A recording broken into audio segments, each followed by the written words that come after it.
Game week. National Football Show. It's your boy Big Sills. Welcome aboard for game week. Okay? It's game week, man. All the teams are going to be playing. I thought the Hall of Fame ceremonies over the weekend were spectacular. By the way, I thought the interview today, and if you missed it with the Sports Take guys with Dick Vermeil, was spectacular. Watching Coach Vermeil go up there on stage and represent Philadelphia, St. Louis, Kansas City, the National Football League, his players, his coaches. He is some dude, man. Those are the kind of people that you want to play for, that you want as friends, and that you also want as the face of your franchise. Dick Vermeil is a credit to his profession, and he's a credit to the National Football League. That was spectacular. Some of those speeches, the Bryant Young speech talking about his lost child, Kobe.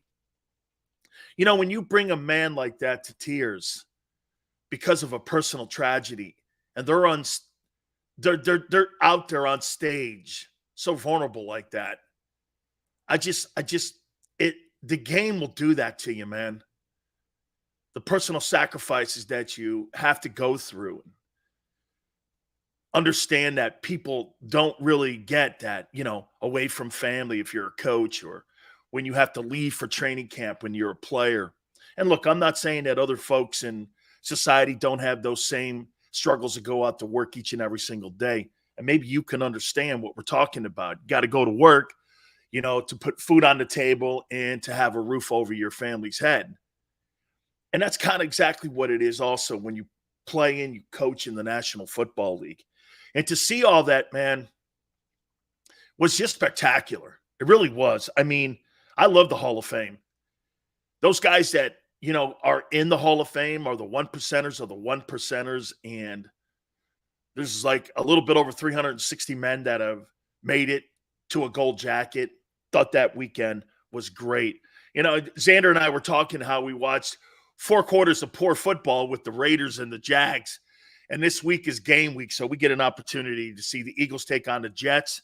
And also on top of that, you get an opportunity to, watch some of the other teams and maybe some players that may end up getting cut. So, this is going to be a big 2 weeks coming up here as teams will start out with 90 players, and they'll cut that bad puppy down to 57, and then 16 practice squad members. And then the National Football League is here in September when it comes to playing for real. I thought it was pretty cool. I was listening to Barrett earlier today on Sports Take, and I love listening to him because he goes to the practices. And here's a credit to the Eagle fan base. 30,000 fans were at that team scrimmage at Lincoln Financial yesterday, and it just shows you what the appetite is in that city for that football team. It really does, man. 30,000. That's like college stuff. Xander, what is it at Alabama? Alabama gets like 97,000 fans for their spring game. It was kind of like a spring game. You had the green and white going against one another. Like when you go to a spring practice, some of those teams down in the southeastern part of the country, like Florida, Georgia, Alabama, LSU, those people regularly put in between 60 and 90,000 fans into their stadiums. $10, it's a pretty good deal. You get to watch the Phillies, and then you roll over and you get a chance to step in and watch a scrimmage with the Eagles. I thought that was really cool. And seeing some of the video too was pretty cool stuff. Want to get into that, but real quick, I also want to say something here about what happened with the Phillies yesterday and Pete Rose. That was an abysmal scene. Hey, listen, man, I'm not here to sit here and moralize people, but rolling out Pete Rose like that in front of the Philly fan base was an absolutely awful look. Hey, look, I get it. 42-56 helped lead the team to the World Series title in 1980. Then he tells some woman sports writer, hey, that was 55 years ago, and I'm paraphrasing. I'm here to talk about the 1980 team. That was 55 years ago, babe. I'm like, Pete, what you did was 42 years ago. Okay, when you won the championship with the Phillies. That's part of what it is now, dude. You got to answer to stuff like that or don't have them. That was a poor look. And to roll him out like that, not thinking that you would have collateral damage like that publicly. Hey, look, I get Pete Rose. I would say this to you. Pete Rose is without a doubt one of the top 10 baseball players in the history of the sport. 5-time All-Star at different positions. 5 different positions. Rose is a legend. No getting around it. But you want to know what Rose has done to his career and to his reputation? Pete Rose makes money off of being the banned Hall of Famer. And he's realized that now. If Pete was just another Hall of Famer, he wouldn't be making the money he's making. He wouldn't. Hank Aaron didn't make a boatload of money. Some of the greatest players, Frank Robinson never made a boatload of money. Mike Schmidt never made a boatload of money being a Hall of Famer. But Pete being the banned Hall of Famer, there's a stigma to that. So he plays the bad guy. And he knows it's financially profitable for him to play the bad guy. Don't you guys get it? That was by design for Rose. Rose knows this. He's got to be like Floyd Mayweather now. He's the bad guy. Every time Rose shows up, there's no way around it, okay? He shows up the bad, banned baseball player, and that is financially profitable for him. The only reason that Rose acts like that is because it makes him money. And he understands that now. Fighting the Hall of Fame, it's a useless thing. Don't you guys get it now? This is a game and a ploy. This is actually, in my opinion, for Rose, a strategy. This is a strategy to keep people making Pete Rose relevant. Okay? Charlie Hustle is relevant now because why? Because he's an a-hole and he's the banned baseball guy. I think the Phillies owe the Philadelphia community an apology, actually. Okay, let's move on from that sickness. Let's go over to, I saw some scrimmage video of Jalen Hurts throwing a touchdown pass to A.J. Brown and people going nuts over it. Well, you better be accurate. No one's hitting anybody. Quarterback should be accurate. He knows he's not getting hit. I don't know what else to say to you on that. I took away that, hey, A.J. Brown made a one-handed catch on a poor throw. And I said this to you, jump balls, that guy is going to be a star. He's going to be a star in the red zone because he's going to win the majority of those jump balls because of that guy's size and athleticism. That's exactly who he is. But let's put everything in perspective here. The quarterback knows he's not getting hit. The wide receiver knows he's not getting hit. Little different when you've got real live people coming after you and they're going to put you on your bonnet or you're going to be defended in the back of the end zone. So before you start giving me some of these crazy statistics that I'm starting to see on the internet, put everything in perspective here. Okay? Put it in perspective here. Nobody's getting hit. The quarterback better be accurate. I was like listening to John McMullen, and John McMullen is so correct. And Xander, do me a favor. Okay? Do me a favor and make sure that I'm not misrepresenting John McMullen when I'm saying this. How I took a comment that John McMullen said is that eventually, and I'm paraphrasing here, that the Eagles are going to have to resort back to doing what they did a year ago to win games because Jalen Hurts really can't run the passing offense. Now, when I heard that, I initially went like this. Well, he's not your future then. He's not your future. I heard Barrett Brooks making this comment. Barrett said that Jalen looked good yesterday. And when you look at Jalen Hurts, you're going to have to look at him in a different light because he's going to win you ball games. John wants the Eagles to do that from the jump and build on Jalen's strengths, which is running the ball. His strengths aren't throwing it. Barrett Brooks said this, okay? Follow me here.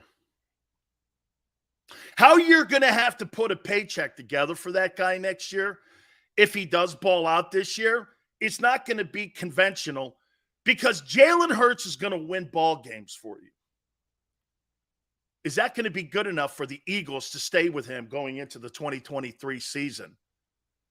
I'll give you an example on how it's not playing out somewhere in the NFL. Aren't the San Francisco 49ers moving off of a guy who's 38-16? He wins games. Kyle Shanahan is 7-28 in San Francisco. But you know what? They don't like the fact that Jimmy Garoppolo just wins games. Think of that.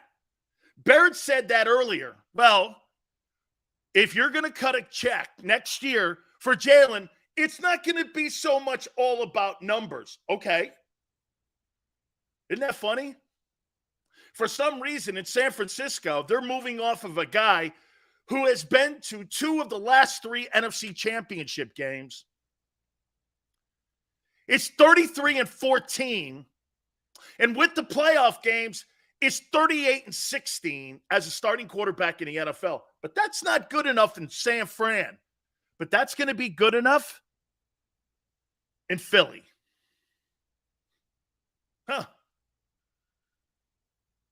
They're moving off of a quarterback in San Francisco because they made a move for Trey Lance. Okay? They made a move for Lance. They think that that style of football and that athlete gives them a better chance of winning than Garoppolo, even though your head coach is 7-28 without him.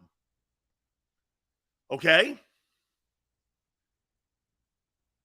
Ernest says Jimmy G didn't get him there. He was just an average quarterback. Well, then why do they have a below average record? 7-28 without him, Ernest. Explain that to me. Why do they suck so much? I'm asking, hey, wait a minute here. All around, I haven't said anything negative. I'm asking you to give me the explanation. That's not good enough in San Francisco. And John McMullen is saying, and he believes being around the team, by the way, great coverage on JAKIB Sports. Please go over there and take a look at it. Spectacular stuff going on. He believes that they're going to have to end up going back to the style. Davey boy, I think the 49ers are making a gigantic mistake myself.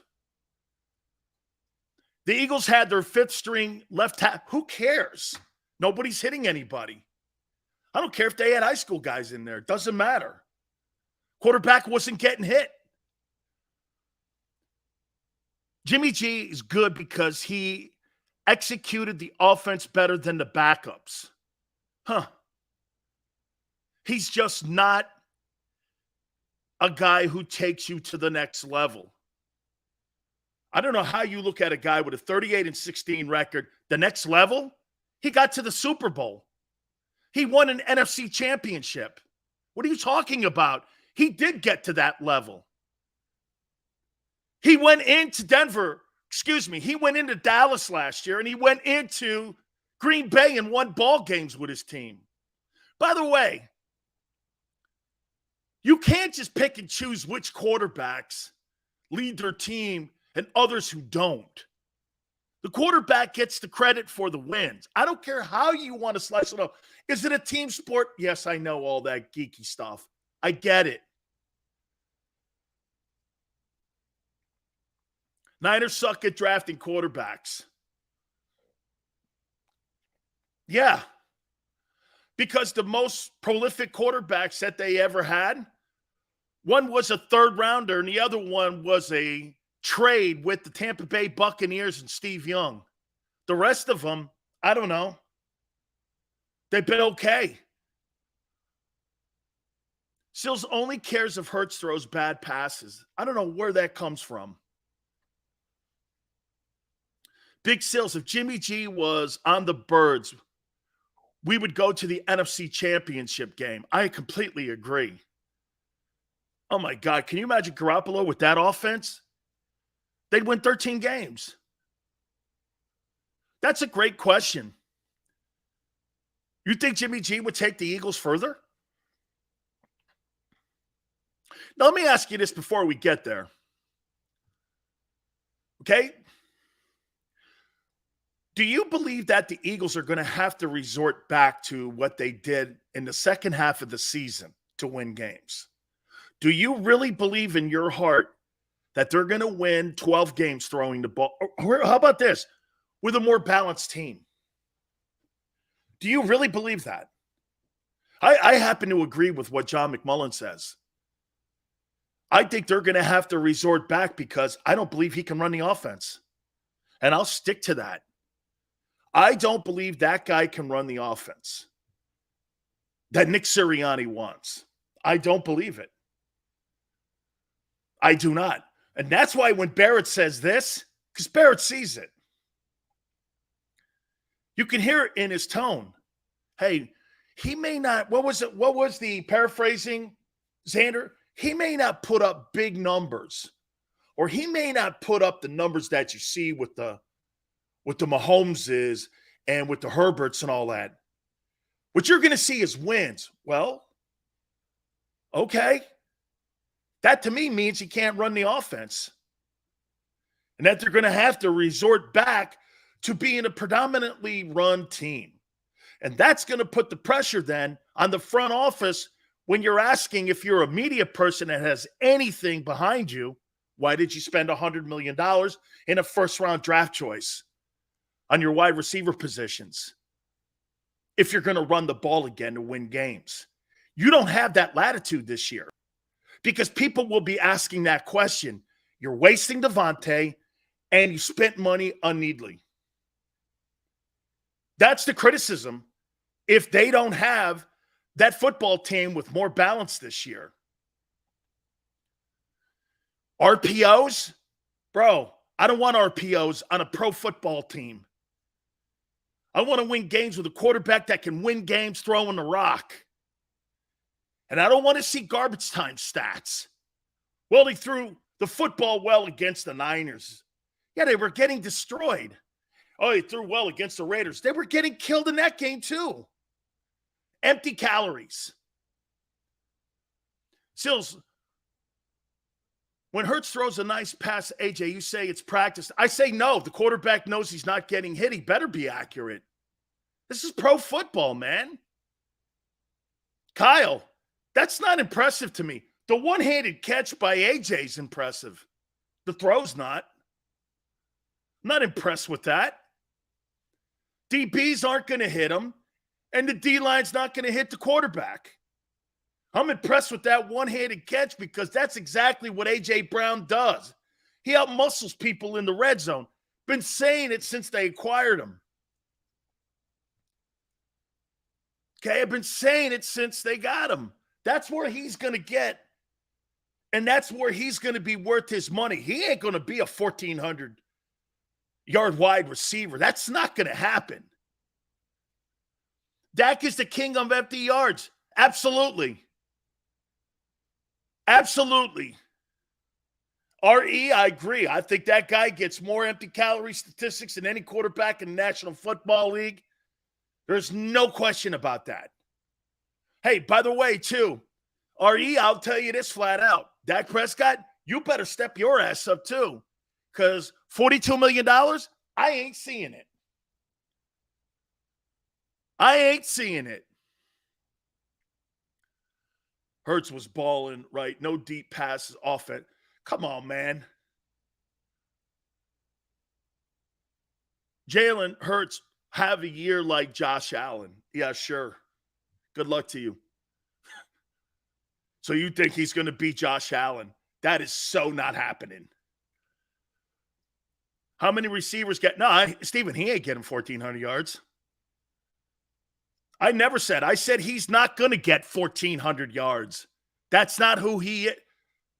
Steven, I never said that. I said he's not going to get you 1,400 yards. His strengths are going to be in the red zone, and his strengths are going to be in jump balls. He's never put big numbers up. He's not going to in Philly. What big numbers do you see A.J. Brown putting up?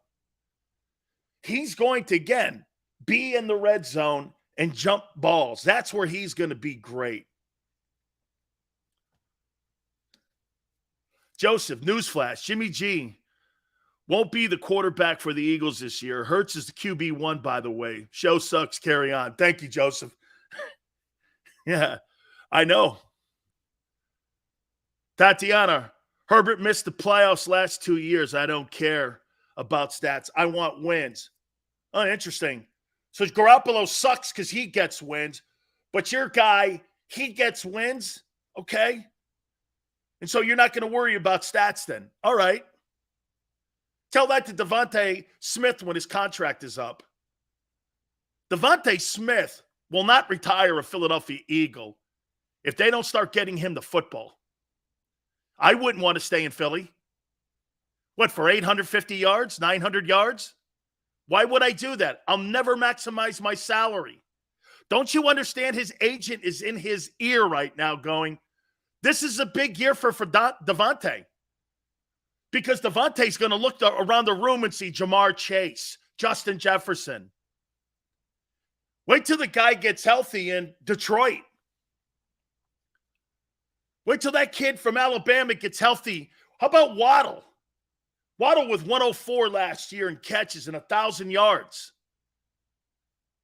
Eventually, Devontae's going to go, hey, man, getting 900 yards and 66 catches is not good enough.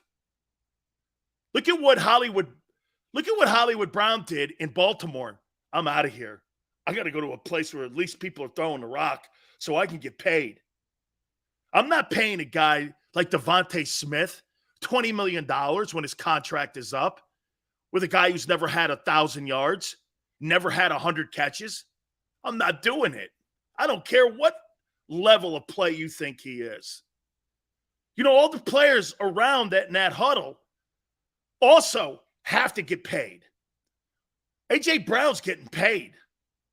But people will start and you know what A.J. Brown brings into the room already? Hey, look, he ain't a 1,400-yard receiver. He ain't that guy. He's a great third down receiver. Devontae's not going to care about making $25 million. Really? That's pretty big of you to be talking about another man's wallet. That's okay. Devontae Smith will take $10 million instead of 25. Really? Okay. AJ's already a crybaby. Actually, man, I thought it was pretty cool yesterday when he was talking about 30,000 fans at the link watching that scrimmage. I thought that was pretty cool. I did. Would you rather have Jimmy G or Herbert? I'd rather have Justin Herbert. He's a better player. I'd rather have Jimmy G over Jalen Hurts. He's a better player. What's the point? Care about stats, not money, fool. Anthony, stats get you the money. Justin Jefferson's the fastest to 3,000 yards in NFL history, and they're working on a $27 million a year deal for that guy in Minneapolis with Kirk Cousins. By the way, if you're under some enormously false premise that Kirk Cousins will not be extended, you're out of your mind. Kirk Cousins will be extended because of Justin Jefferson. Those guys are working where you've got the Number one wide receiver in the last 2 years. He's almost got 200 catches also. I don't agree. So you think you'll get paid on potential in the NFL? Like what? Dude, wide receivers get paid on what their accomplishments and what they bring to the field. Okay? So you think if a guy throws for 2,000 yards and he's 61%, you think that guy, because he's the next guy up in the quarterback conversation, you think that guy's going to make $45 million. Give me a break. Jalen Hurts is the fastest to 1,000-yard rushing. So,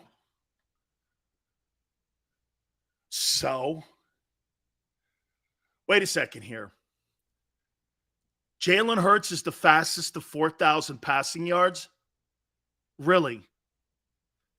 What did Dan Marino do?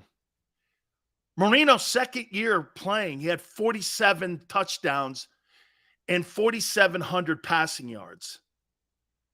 What are you talking about? Fastest to 4,000. Marino did it in year 2.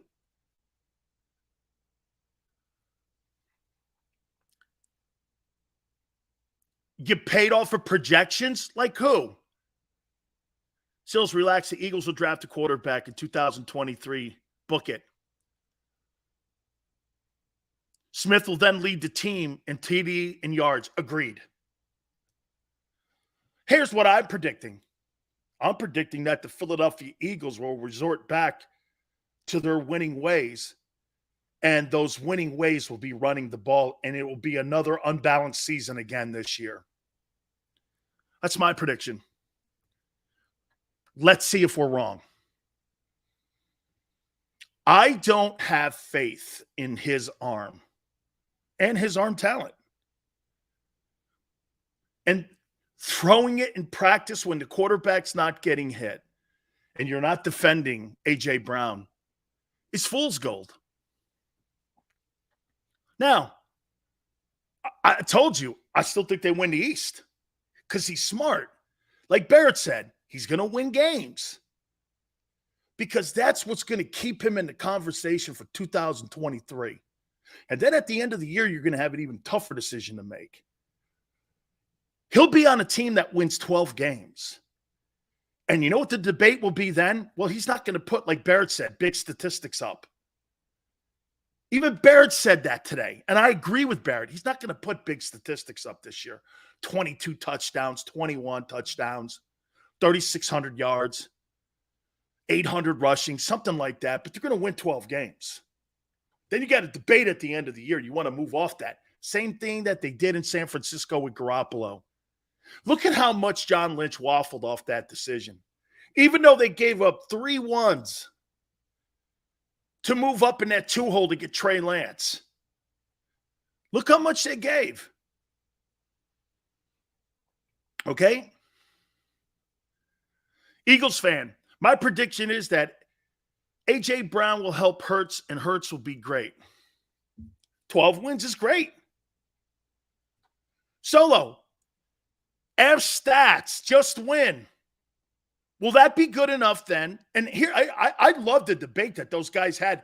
Xander, I love the debate that those guys had today because it really is the question. Okay, if he doesn't put up 4,000 yards and he doesn't put up those big numbers, they win 12 ball games.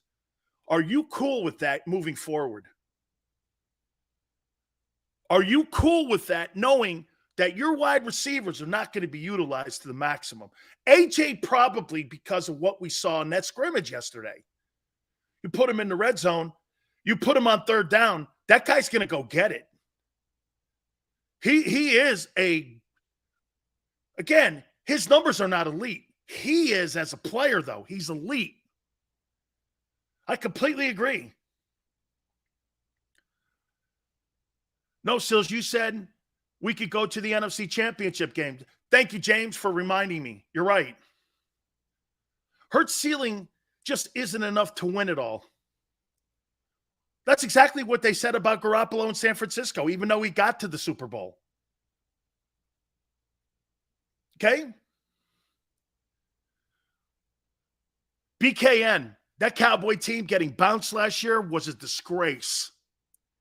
You pay a guy $70 million with his signing bonus last year and gave him $42 million, and you crapped the bed in the opening round? Disaster. That was a disaster for the Cowboys. Disaster. Because now you start doing this, and then you're in salary cap hell. Then you got to get rid of and jettison and Amari Cooper. Then you got Michael Gallup still injured. Then you lose another guy. Hey, man, I'll tell you what. May I make this out to you? I said this to you guys last week. I may have to put an addendum on this because I said the Cowboys would sweep the Eagles. I'm beginning to think that the Cowboys may not make the playoffs. The Cowboys may not make the playoffs. I'm starting to float down that lane. They may not make the playoffs. Tony Pollard's their best back, and if you got to run that football team through Ezekiel Elliott, you're in trouble. By the way, Gary Cobb will not be with us today at 4:30, 5:30. Tomorrow, we're going to talk to Carl Peterson, former Philadelphia Eagle executive, was with Dick Vermeil at the Hall of Fame ceremonies over the weekend. Also hired Dick Vermeil in Kansas City when he was the general manager of the Kansas City Chiefs. Then on Wednesday, Michael Irvin at 3:30 from the NFL Network will join us. So we'll have Michael, and then Mike Quick will join us on Thursday. I don't think the Cowboys make the postseason. Blake Bortles had big stats one year, and they sucked. I think Blake Bortles, if I'm not mistaken, Justin, didn't he make it to the AFC Championship game? Didn't they go into Heinz Field and beat the Steelers? Jordan Davis looked great in that scrimmage.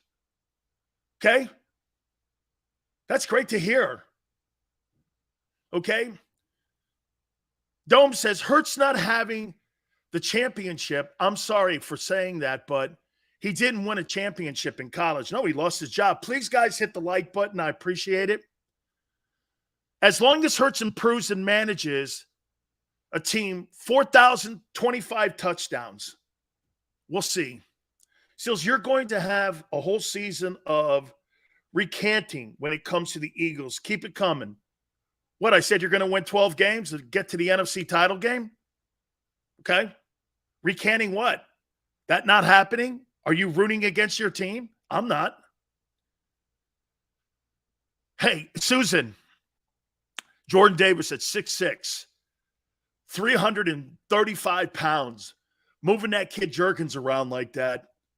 Dude, that's a good sign. That's a good thing, man. That's good. That's Tracy Rocker, the D-line coach, and his influence. Man, I like that. That's good stuff. That's good stuff. That's a Hey, I told you this last week. Don't be down on the Kobe Dean.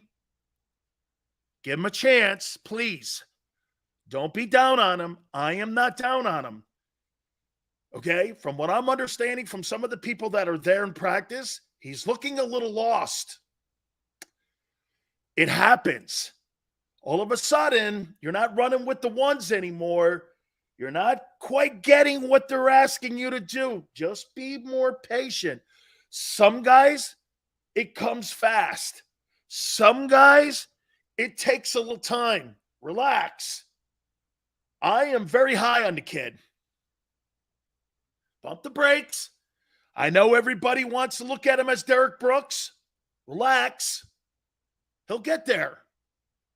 He'll get there because he wants to get there. So relax. Bump your brakes on him. I wouldn't go crazy on not seeing him in the starting lineup right now. I want to see Davis go against Vita Vea.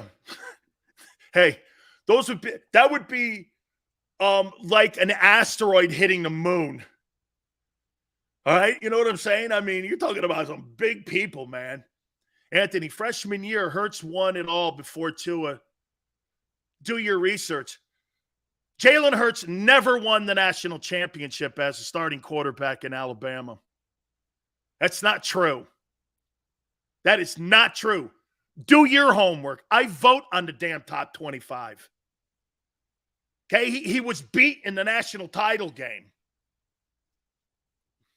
He lost to Deshaun Watson in Clemson. Do your homework, guy. Do your homework. By the way, Kelly, congratulations. The most impressive person in camp has been Kaiser White. He's the most impressive player in camp. The most impressive player. I'll tell you what, man.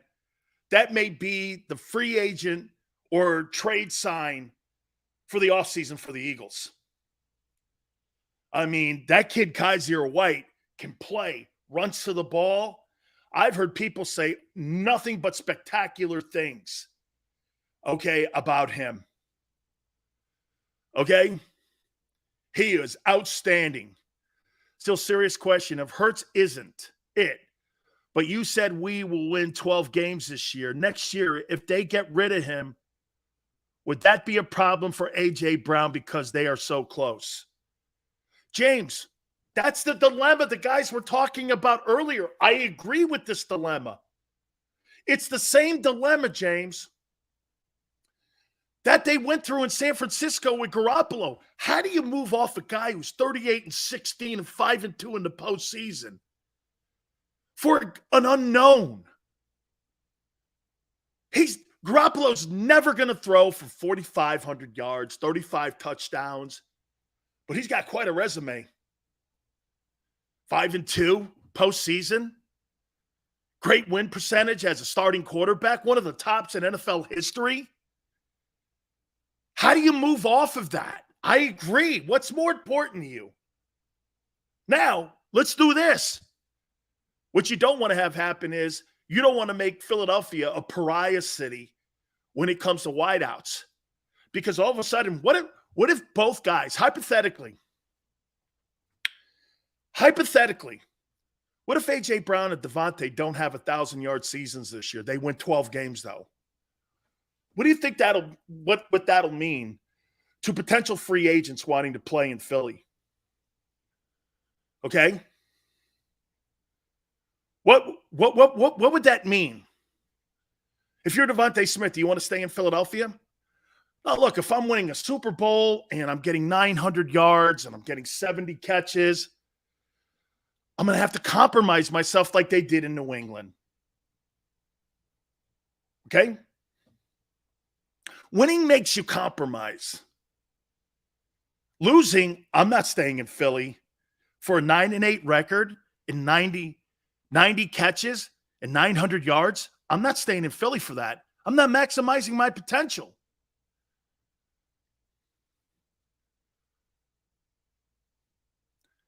Jimmy should come to Philly. We'll talk about that down the line here.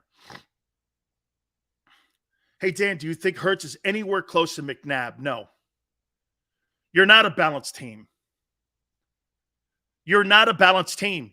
So wait a minute. Ernest says that the Eagles are a balanced team. What? In non-contact scrimmages? Do you really think that you're a balanced team in non-contact scrimmages? Well, when the games mattered, you weren't. And the two systems that you ran last year, one was way over Jalen Hurts' head, the first 2 and 5 part of the season. And then in the second half, they took the ball out of his hand. That's the question I ask you. Do you think you're going to win games? Here, you think this Philadelphia Eagle team is going to win 12 games with a balanced attack? Yes or no? I don't believe so. I think they're going to win 12 games with what they did last year and an improved passing game.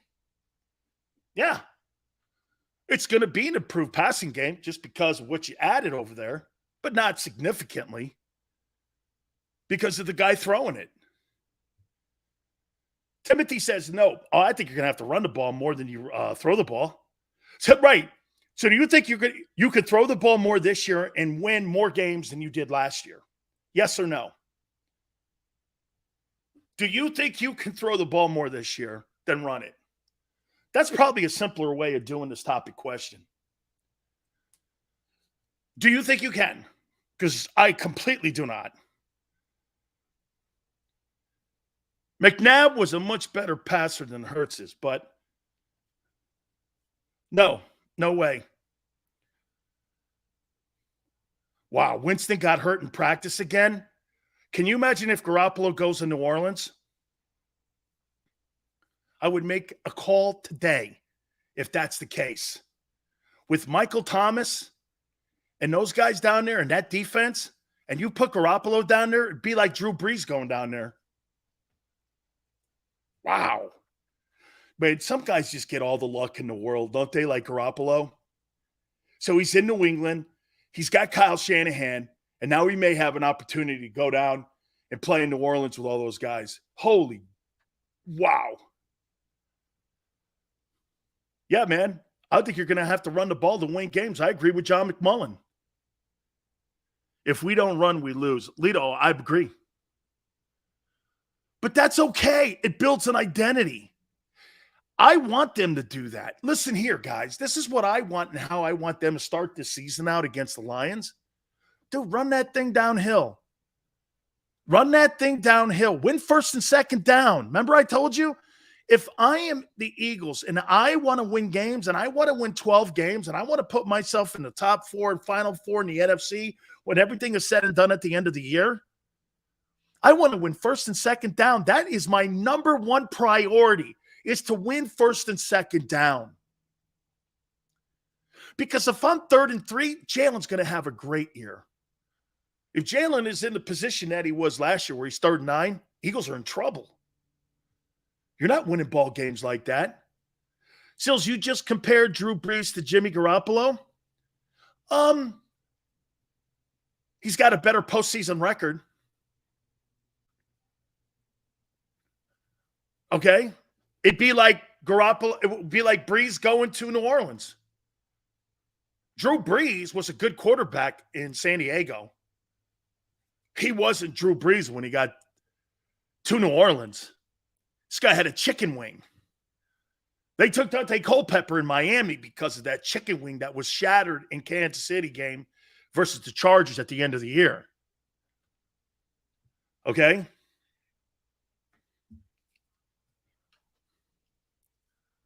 Dude, oh my God, that's another thing. I got to take a time out here. Whew. You guys just reminded me of something. You want Jalen Hurts to get a contract to be the starting quarterback for the next 5 years in Philadelphia? I'm going to tell you how you can make that happen.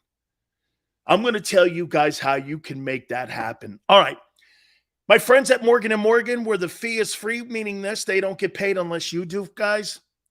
Look, if you're hurt or injured on the job, finding that attorney is one of the most important things that you could possibly do for you and your family. For the people is not a slogan. This is who they are, and this is what they do. Past 30 years, Morgan & Morgan has collected over $13.5 billion for their clients, representing them in court and saying this: they will never be intimidated, and there's no such thing as a fender bender when you go to Morgan & Morgan. They will take care of you with their 800 attorneys in offices in Philadelphia, New York, and in Florida. It's the biggest firm in the country. Call them at 800-512-1600. The call is free. The consultation's free. 800-512-1600. That's 800-512-1600. Open 24/7, 7 days a week. And when you call them, do me a favor. Tell them Big Sil sent you. When choosing a lawyer for your injury case, you may ask, does the size of the law firm matter? Well, of course it does. The insurance company, they're huge with unlimited resources. And whether your case is big or small, they're built to bully you out of the money you're owed. But here's the good news. We're big too, the biggest actually. And we're built to fight to make them pay for all that was taken from you. Size is our strength. There's only one Morgan & Morgan, forthepeople.com.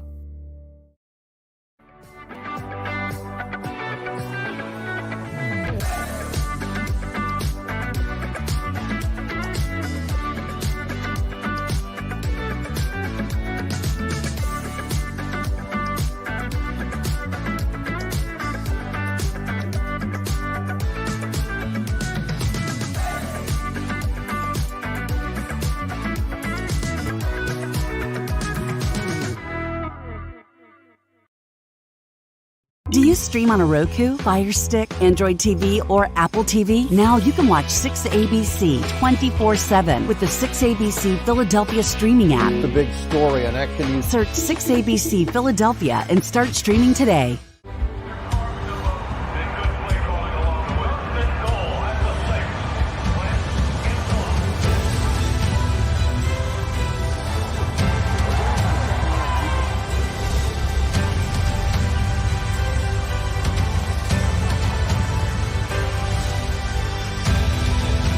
Field of life, First Trust Bank is there for you.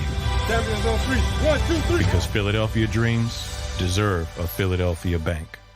At Stateside Vodka, every new customer gets the world's best rocks glass. Free. What's that? A rocks glass? You're telling me that bottle is cut in half? You could say that. Holy shit. Glasses for cocktails, right? It's for this, this, and that. Is the length of the glass equal to your... You betcha. But is it made out of... Glass? Yeah, okay, but is the rip... Smooth? Will you stop doing... That? I'm the professional here. And you're telling me I can get one of these glasses for free? That's right. One free rocks glass per customer with each first-time purchase of Stateside Vodka. All from the company that's highly awarded. 0 carbs, 0 sugar, and deliciously tasting vodka. So good, it just disappears.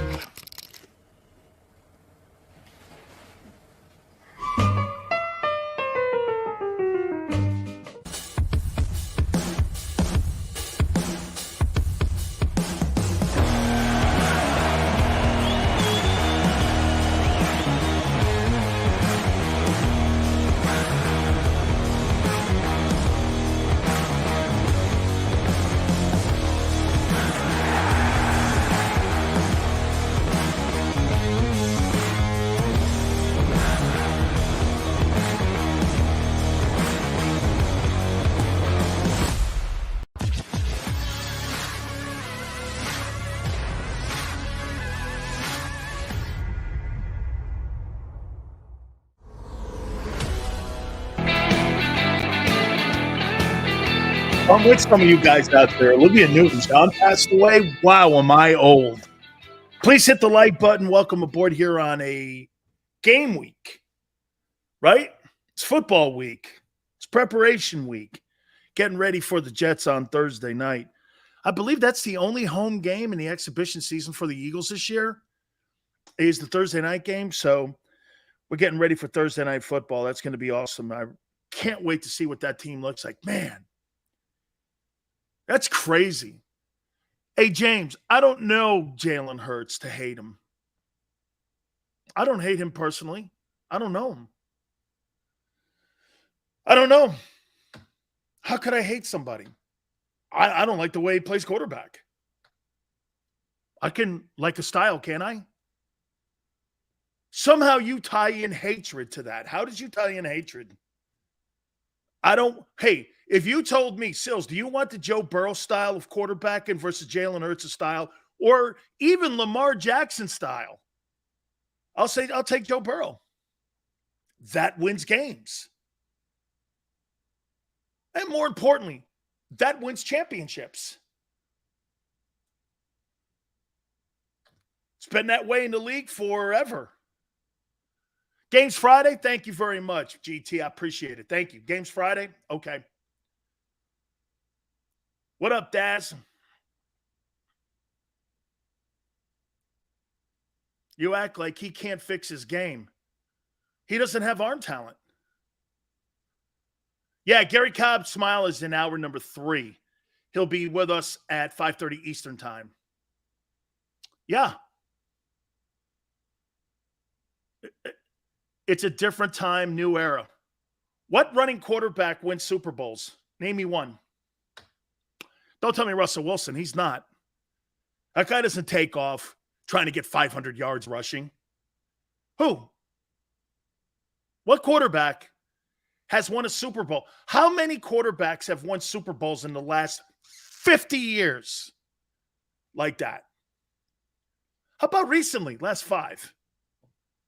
Brady, Stafford, Mahomes doesn't take off running. Shit, they don't even want that guy running on 4th and 1. Guy hurt his knee in the Tennessee game. They don't want that guy running at all. Give me a guy. Who? Russell Wilson is not a running quarterback guy. Another guy who led the NFL in passing touchdowns. You make it sound like he gained 700 yards a season. He doesn't. Steve Young retired the most accurate passer in NFL history. Do you know that? Completion percentage-wise? Steve Young. I guarantee you Steve Young didn't have gigantic years and numbers. Steve Young was a prolific passer. You think Jalen Hurts can be Steve Young? Are you high? He's one of the most accurate passers in NFL history.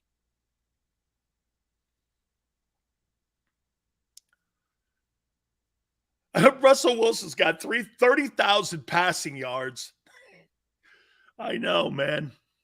Hurts is not Wilson. Steve Young beat out Joe Montana, who was pretty good. Never beat him out. It's not what happened at the end. Eddie DeBartolo told us on our radio show what exactly happened and how they wanted Steve Young to sit behind Montana one more season. After Joe came back, the biggest mistake DeBartolo said, he said there were two of them. One of them was letting Charles Haley go to Dallas, and the other one was letting Montana go to Kansas City. And what happened after the whole scenario was dissected, DeBartolo went to Joe and said, hey, do you want to stay? And he goes, nah, too much damage has been done. His relationship with Dwight Clark was destroyed after that because Clark was in the front office, and they were conspiring to put Steve Young in there over Joe. And Joe just went like this. He felt betrayed, and that's why he left to go to Kansas City. Funny, huh? He still took a team, that Kansas City team with a guy named Willie Davis as wide receiver, to the AFC Championship game. Dank is right. Pocket passers run the league. They will always run the league because there's a low ceiling on running quarterbacks. Look at the running quarterbacks that we have had in this league. Look at Cam Newton right now. He's destroyed. He can't even get a job. Michael Vick didn't do anything. For all the sensational game film that we see of Vick, he never won anything. And I do not see Jalen Hurts being better than Michael Vick. You see that? You see Jalen Hurts being a better player than Michael Vick. Come on, man. Vick didn't win shit. He won nothing. Okay? Nothing. It's fun to watch. I'll tell you something right now. I would love to see the Philadelphia Eagles do this, though. Okay? I would love to go see them get Kareem Hunt. Boy, can that guy catch passes. You want to help Jalen Hurts? Go get Kareem Hunt. Man, I would give some significant – I would trade Miles Sanders and Gainwell and a pick. Not a hot – I don't want to do anything top 3 picks.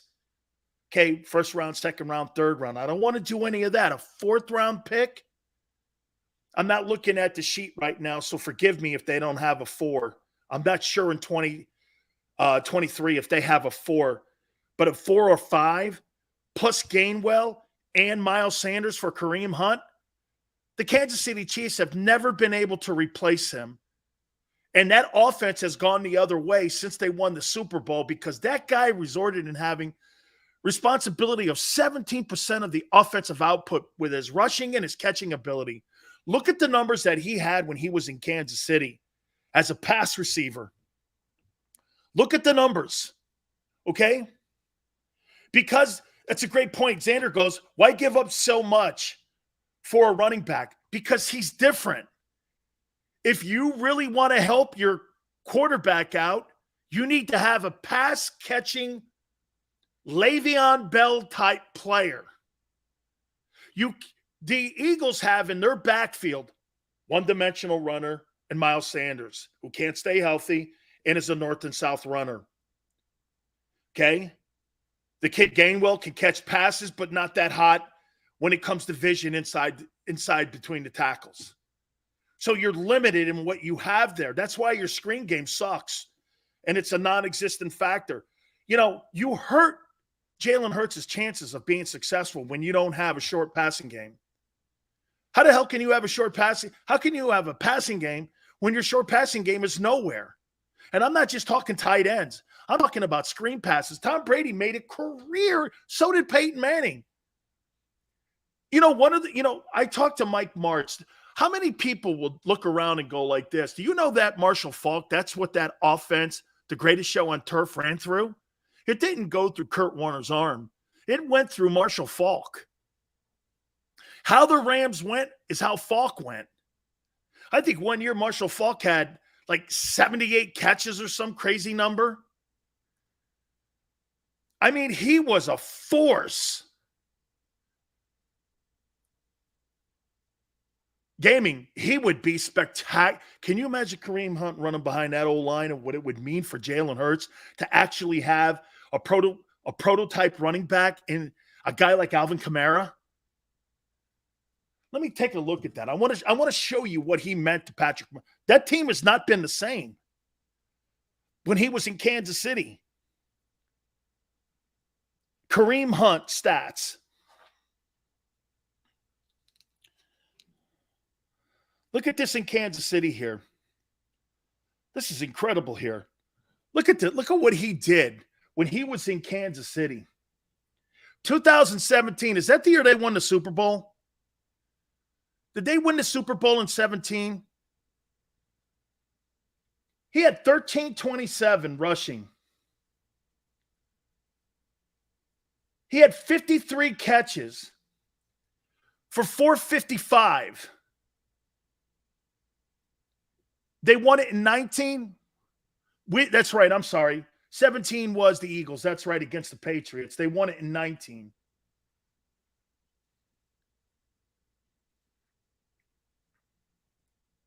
Look at these stats, man. This guy's a machine. And in Cleveland, 841 last year. I think he was injured last year. You know, you might not have to give that much up for him. Because really, since that 17 year, you know, I see why but watch this, guys. This is exactly what I'm talking about. This right here is exactly what I'm talking about. Excuse me, Jack. I made a mistake. Okay?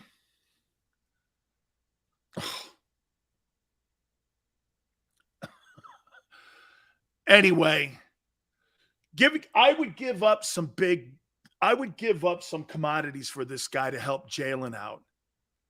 Okay? I would. Eagle says this, so what you're saying is that it's impossible for Hurts to improve his accuracy and be an accurate quarterback. Yeah, because he hasn't since he's been a quarterback. Thank you, Randy. I always have to remember that. I do. Thank you very much, Randy.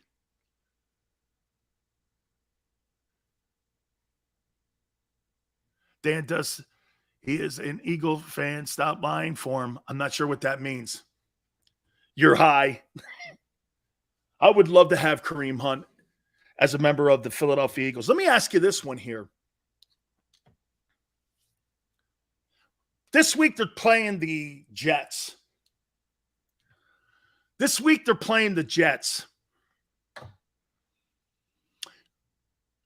In 4 years from now, who will be leading his football team? Or in 2024, Zach Wilson or Jalen Hurts?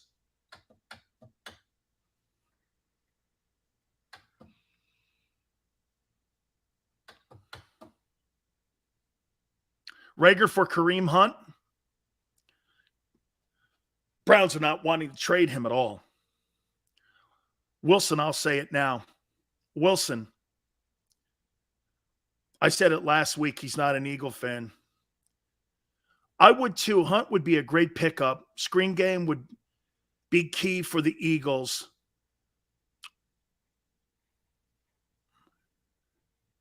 I don't think either. Wilson, if I have to pick. Wilson looks like he's 5 years old. He does. Zach Wilson throwing bombs. Big Sills. Can you explain the types of Ds and HGs will run? How will they use the edge rushers and outside linebackers? I think the linebacking core is absolutely improved. I think the defensive rotation is going to be, boy, I'll tell you what, man. I'm so happy to see Jordan Davis playing the way he's playing. I really, really think he can be a factor this year. I thought it was going to be Nakobe Dean early, but I got a feeling now it could be. Hey, and by the way, let me ask you this. Eagles are playing well. Jordan Davis is playing well. Would you eat some of the Fletcher Cox contract getting closer to the trading deadline? Trade him away for a third-round pick? Would you trade him to get another pick? Got Milton Williams on your defensive line. He could play inside too in a rotation. So you're going to have some options, man. There's going to be some players that the Eagles are going to be able to maneuver around and see what they want to do when it comes to the trading deadline. Even Gardner Minshew. I just want to go 2-15 and beat the Cowboys twice. Run Miles Sanders for this season and make your decision accordingly at the end of the year. Impact and Eagles, they've got to, in my opinion, they've got to upgrade that position, more of a modern-day NFL running back. Versatile. And it's got to be like a Brian Westbrook. Okay? It's got to be like a Brian Westbrook kind of thing. Hey, Seth, dude, 340 pounds running 4.78 at 6'6". I said this last week. I wouldn't mind putting him on the edge and seeing what he can do. You know what I'm saying? I wouldn't mind. By the way, looks like one of the positions on the Eagles are starting to get solidified. I want to hit a little bit more up on Dick Vermeil, too, in hour number 2. Some other NFL news. Boy, there's a ton of it, too. And there's some noise going on in Washington about Carson Wentz. All right, guys, please hit the like button. Hour 2 coming up. Keep it right here on the National Football Show.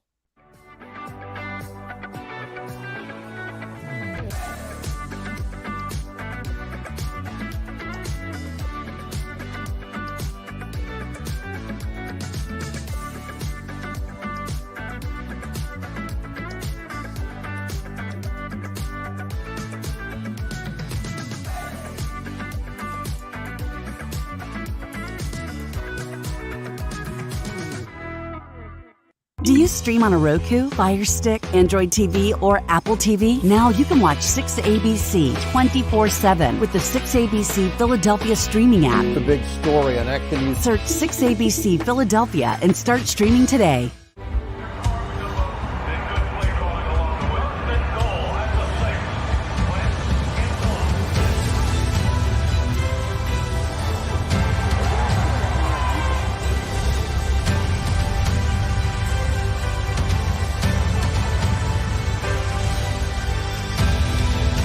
Field of life, First Trust Bank is there for you.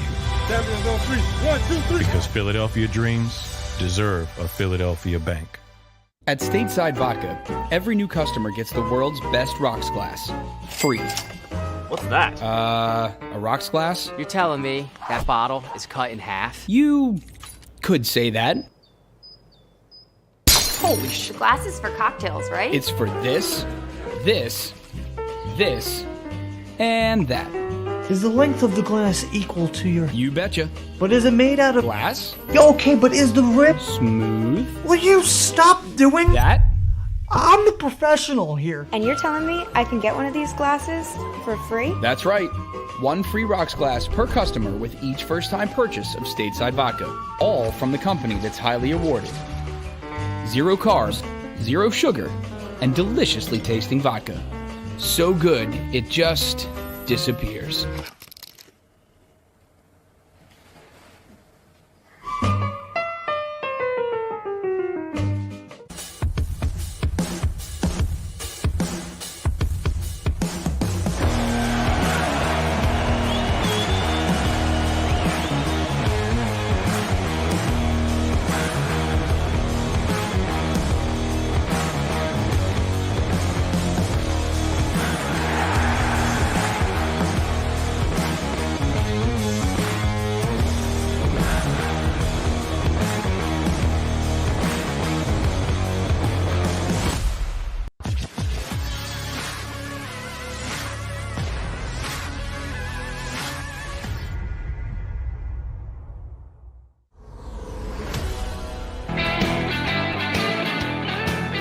Welcome back. National Football Show. It's your boy, Big Sills. Please hit the like button. Thank you guys so much for coming aboard. I appreciate it. Got a ton of people on because we know this. This is game week. Okay? This is game week. And you're going to get an opportunity to see your football team play this week. And you're going to see guys battling for position still. Some of these guys on that Eagle team need this exhibition season. Like, I think Jalen Reagor's going to need to have this exhibition season if he wants to make this ball team. I think Nick Sirianni has been exceptionally honest with him. And I do believe, in my opinion, that he's going to have to really show up in these games. And he's going to have to take advantage of it, or I don't believe that he's going to make this ball team. Okay? I do not. You know, about 2 weeks ago, I was a little bit more, okay? I was a little bit more so that he would make the ball team. But I would say this to you. I am getting more and more on the side that I'm not sure he's going to make this ball team. Okay? I'm not. Please hit the like button. Thank you guys so much for stepping in, like I said here. Don't forget, Gary Cobb will join us in hour 3 at 5:30 Eastern time. By the way, we just confirmed Carl Peterson, former executive with the Philadelphia Eagles, was there with Dick Vermeil when they came in together in 1980, and also was the general manager and former GM of the Kansas City Chiefs, will join us tomorrow at 5:30 Eastern time. And on Wednesday, Michael Irvin will step in with us, and we'll talk to Michael Irvin, and we'll get his thoughts again on what he sees for the upcoming year when it comes to Jalen Hurts. So, again, guys, I want you to understand one thing about when I'm saying this to you about Jalen. This is not personal. You know what's crazy? If you go over to like a Twitter page or my Twitter page, Sills hates the guy because he's black. You sometimes shake your head. What does that have to do with playing football? My God almighty, some people are so ignorant, it's unbelievable. I don't care what your race, religion, your background is, who you have sex with, who you pray to. I could care less. Can you win games? Are you a good player? Who cares? That stuff is not my concern, what you do off of a football field. But yet our media today, they kind of care about that shit. I don't. I don't care what your background is. I don't care what you do. I have no caring. I don't care at all. You think there's really personnel people in the NFL that go like this? They have a black chalkboard and a white chalkboard, and they're looking at the black and white players. That's people in society that do that. When you're in a locker room, you're there as brothers no matter what your background is or your race or religion. That's why being in an NFL locker room or a sports locker room, it's so unlike society. You know how they say locker rooms are a microcosm of society? It's not true. Because you know why? In a locker room, you could say anything to your brother, black or white, and no one's going to be offended. You say boo in society today, people call you a racist. I'm not afraid of that word anymore. I'm not afraid of that word. I don't hide under my desk like other people do. I don't care because you're an idiot when you say that. You don't know me from a can of paint.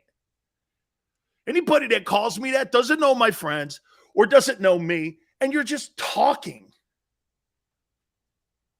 That's right, Daz.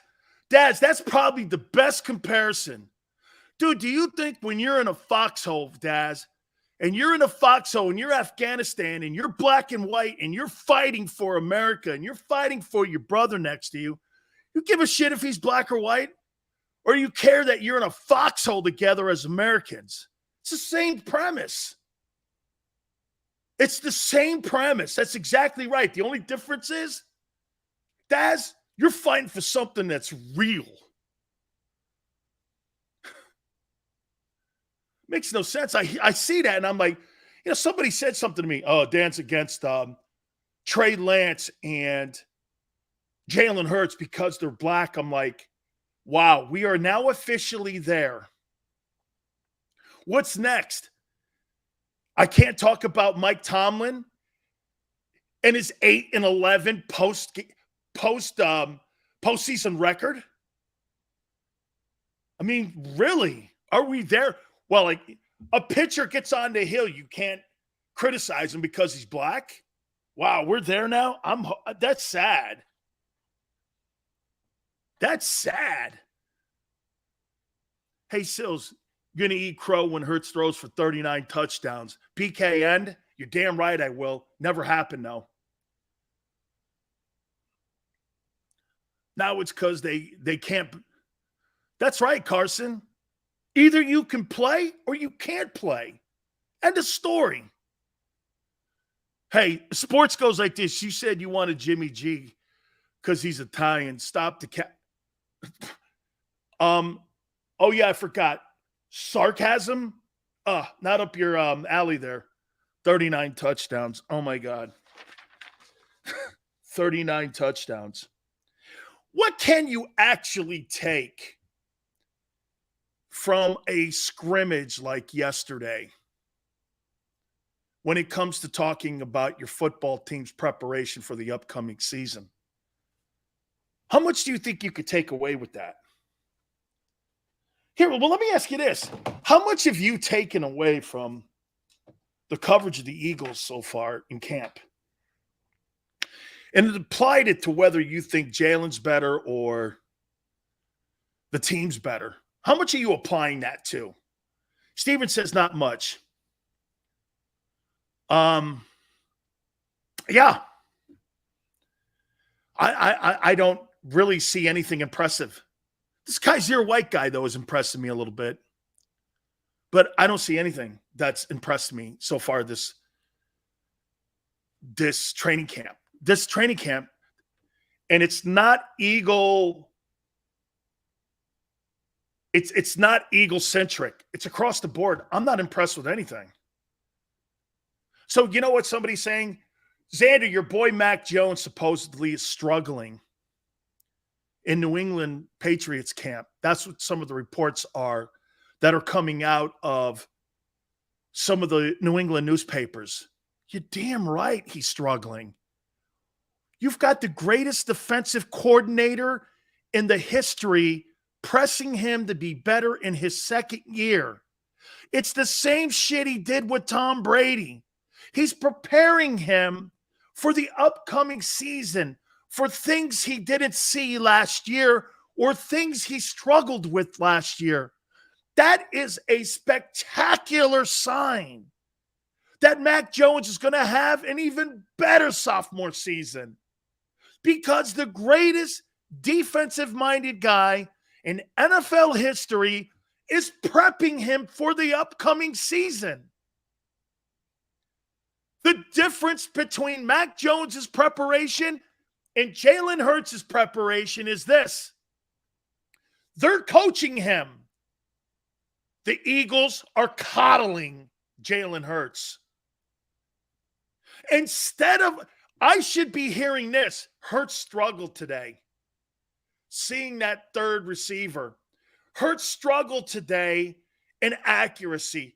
Boy, the defense really got after him and brought pressure.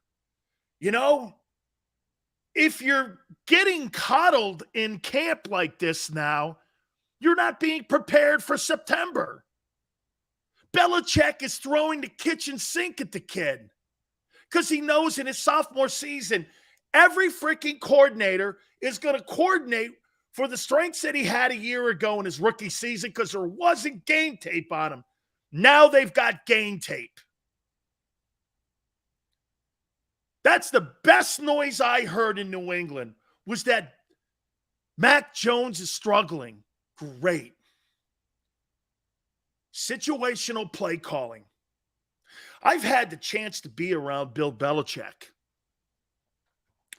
And Bill Belichick and Brady used to do this. It would be like a game of Sink My Battleship. He would have a tablet. Brady would have a tablet and they would do situational play calling. And Belichick would throw a blitz at him, a situational blitz, a coverage. Brady had to come up with it immediately. And they would go over it for hours and hours and hours and then go on the field and apply it. You learn through failure. You don't learn through being coddled. Okay? GT, I see reports Hurts regressing as well. GT, I don't take it as regressing. I take it they're throwing things at him that he may have struggled with last year that he's still struggling with. Jesus criminy, man. I'd rather hear those reports that he's working on that than hearing this. Hey, he spins the ball really good this year. What the hell does that mean? What the hell does that mean? Who cares? The sophomore year is game tape on you. And it's up to every single player. Okay? It's up to every player to up his game. That's what they mean by upping their game. It's not about being prepared on how you spin the ball. It's what you process. How comfortable are you in the system that you're being asked to perform in? Okay? Steve goes, you're really stucking Belichick. I don't know. 6 Super Bowls might do that. Steve, I'm not sure. And then the 2 as a coordinator in New York. And get this. You think there's any coincidence that he coached the greatest defensive football player of all time and the greatest offensive player in the history of all time? You think there's any coincidence to that? So he coached Brady and LT. I don't know.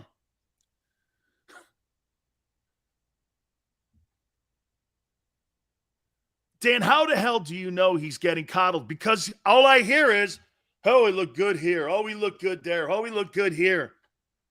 Dude, it's almost like a PR thing, and it's almost like a propaganda campaign to make sure that nobody talks shit on Jalen Hurts. What the hell? It's okay to go. He didn't play well today. They were working on things that he struggled with yesterday. What's wrong with that?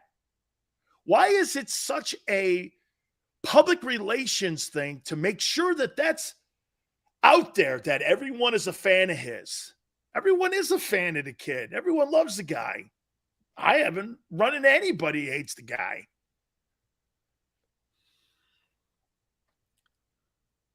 Would you fire the head coach and GM midseason? Never. That's chaos. I'm not looking for chaos. There's no need for that.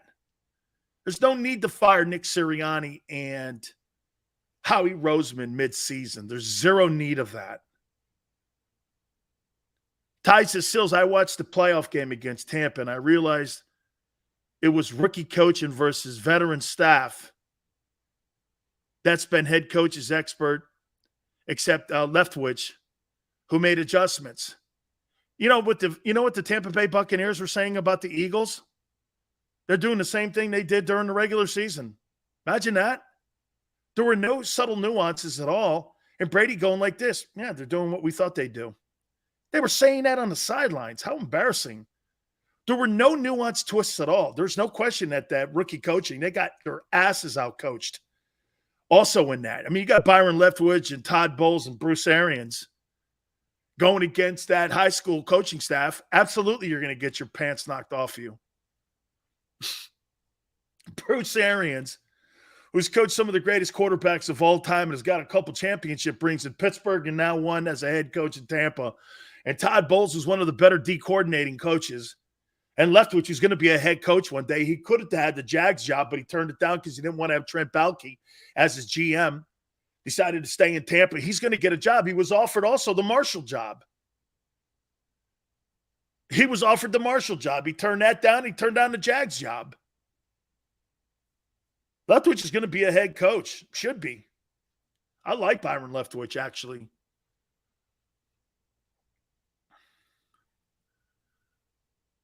The greatest coach could do nothing with how Hurts was playing against Tampa.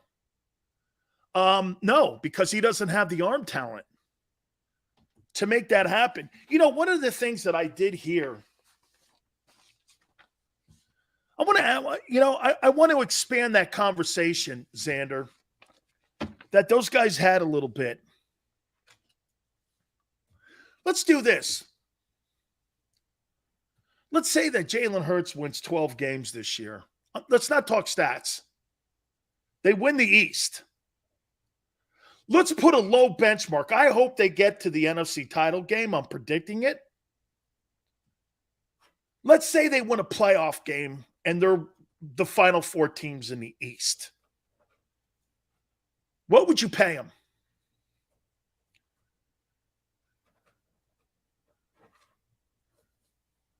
What would you pay him? What would you pay him? BKN, I actually think Tua's going to have a good season this year.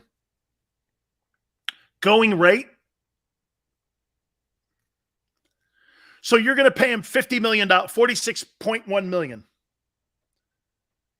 GT says going rate, 46.1.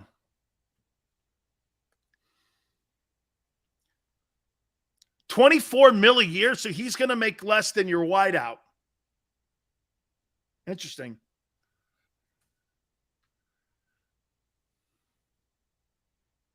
I don't think that's the best. They're going to 25 to 30.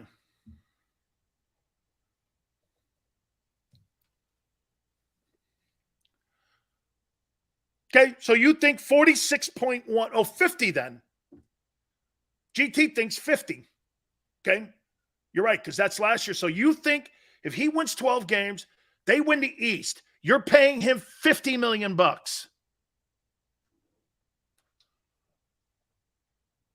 GT thinks $50 million. That the Eagles, your team, is going to pay that quarterback $50 million.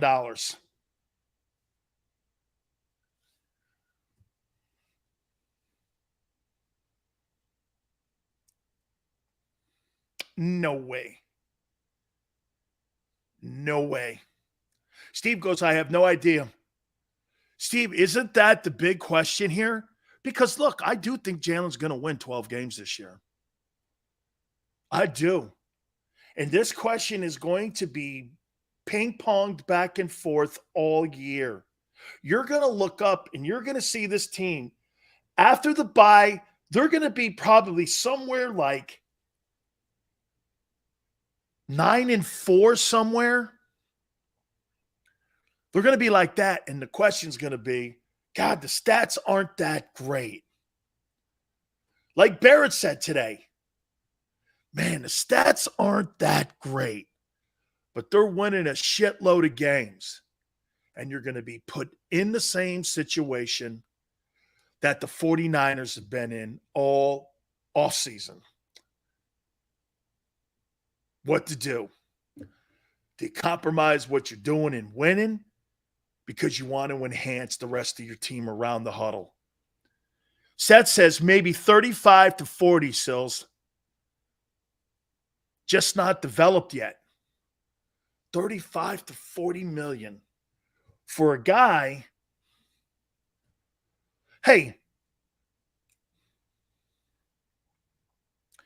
how much would you pay Lamar Jackson right now if you're Baltimore? Because this will go into Jalen. How much would you pay him?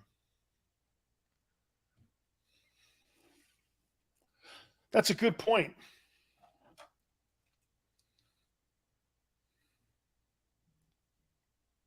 Let's take a look at that. Let's take a look at that. What was the franchise tag in 2022 for quarterbacks? 29.7. That'll probably go to 32.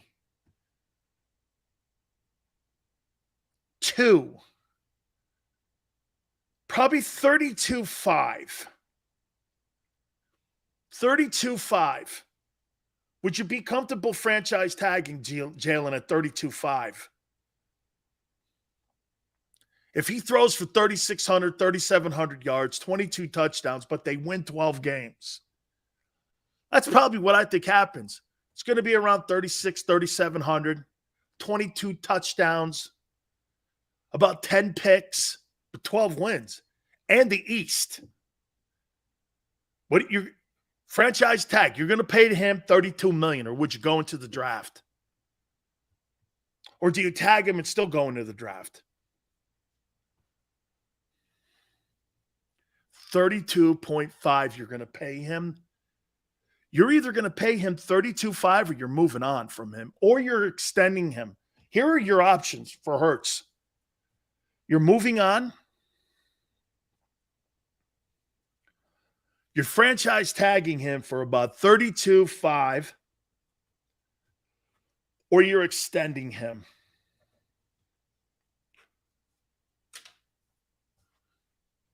Those are your three options. Or you let him play out his final year of his contract at 1.5 and you draft a quarterback and you move on. You could probably do that too. Yes to 32.5. Wow.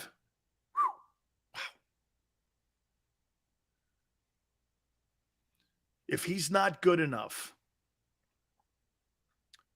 there's 25 pocket quarterbacks in the NFL that haven't won the Super Bowl. Okay? I feel, yeah, but watch this, Eagle man. I feel okay giving Justin Herbert $35 million, $45 million.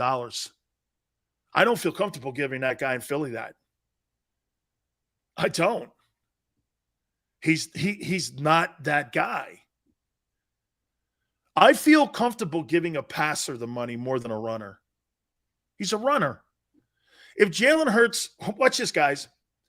If Jalen Hurts, I thought this was a great conversation that the guys had today on Sports Take. I really did. I thought, Xander, wasn't it? I thought it was a really good conversation because money is going to play into this. It's totally going to play into this season. I liked it. Because I don't know, even if he does win the 12 games, you're going to be in the Garoppolo scenario. Can you pay an incentive-type contract for Hurts? Sidney, you know what? Again, what you could do is you could short-term contract him, put him at $30 million, but that would be something that the quarterback and the player and the representatives would have to agree on. Also, you're going to get heat from the Players Association. Here's why. You don't want you taking hometown discounts because the next guy, you know how you guys say the next guy up? Well, that's kind of what we're talking about here. Anybody that gives hometown discounts to teams, they get frowned upon by the union. That's why every year at the end of the year, we all get letters and we all get salaries of what the players are making at our position so that when we go into contract negotiations, we're not taking any less. And you know what they even say on this letter that we all used to get from the Players Association? Think about the next guy behind you. They say that all the time. Think about the guy behind you. Okay? Think about the next guy. You're starting to give hometown discount deals. The league, okay, wants you to. The Players Association does not want you to. You know, so Jalen giving the Eagles a deal? Sills would rather have Wilson or Tua. I'd rather have, Winston. Winston's a better passer. He's a turnover machine, but he's a better passer. What do you think Jameis Winston would do in the Eagle offense? Throw for 5,000 yards? He would. He's already done it. He's already done it. You can't say that about Jameis Winston. You think Jameis Winston throw for 4,000 or 5,000 yards? He's already done that in the league. Jameis Winston has thrown for 4,000 and 5,000 yards before. Okay, so you could say then again, no risk it, no biscuit offense with Bruce Arians. He was 5-1 last year before he got injured. He had a better quarterback rating than Tom Brady last year before he got injured. He was on his way to having a really good season under Sean Payton. Now, that's a different thing, too. You got Dennis Allen now as the head coach, and you don't have the play calling Sean Payton. That to me is an issue. No way Winston over Hurts. Wow, Brian. Really? You think Jalen Hurts is a better starting quarterback than Jameis Winston? Where do you see that?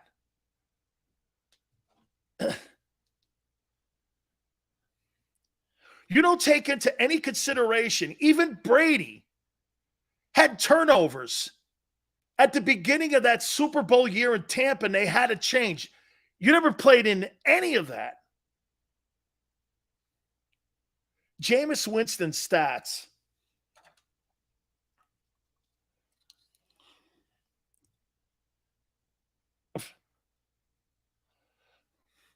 So you think Jameis Winston is going to do this?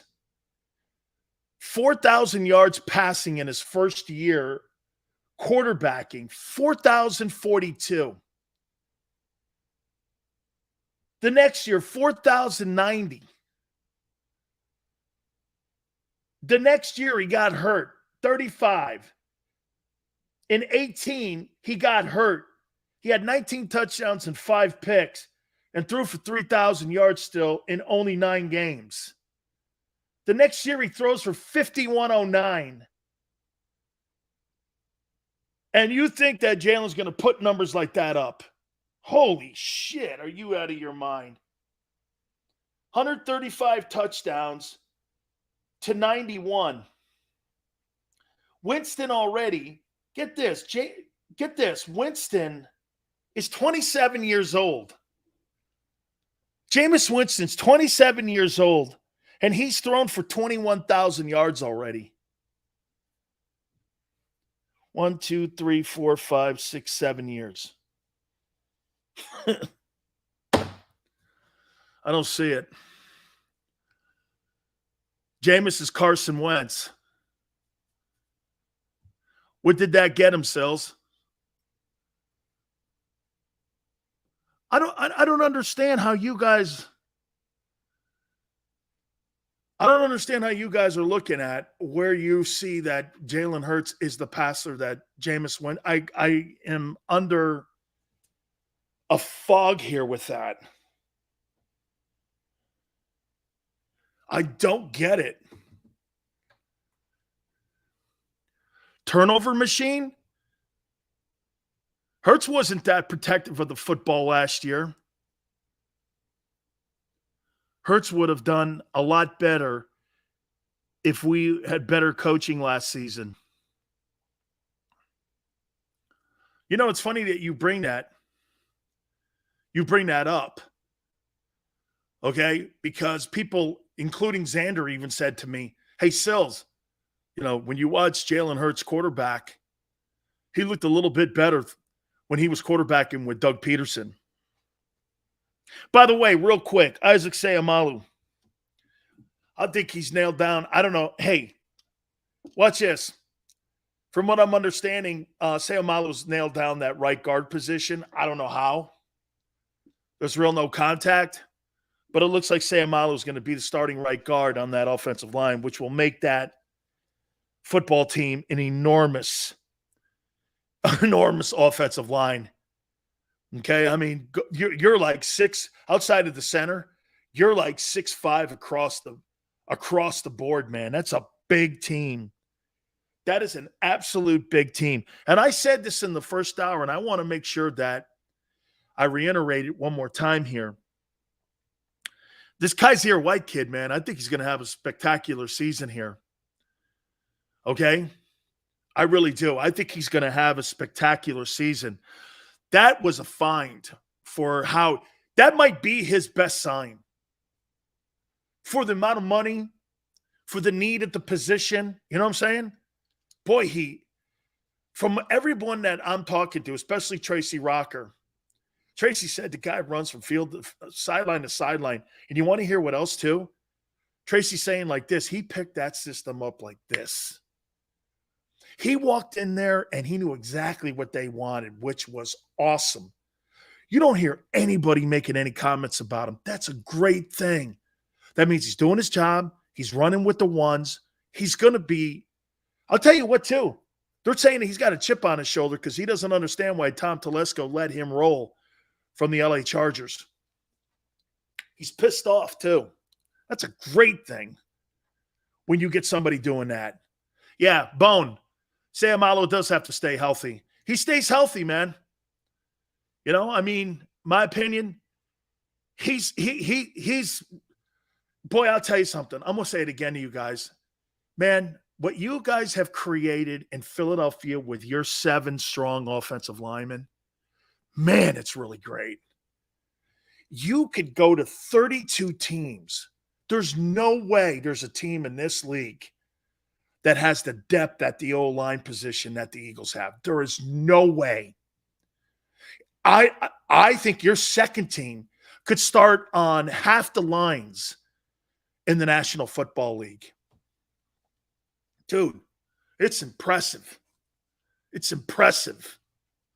For a football team under the Randall Cunningham era that didn't have one guy outside of Ron Heller maybe, and maybe Dave Remington, okay? You got like 7 guys that could play and start in the NFL. Pretty amazing. Deep as hell. Hey, William, I do think the Chargers, I said something to Tom Telesco over the week, and I go, Tom, this guy here, man, they're just talking about how great Kaiser White is.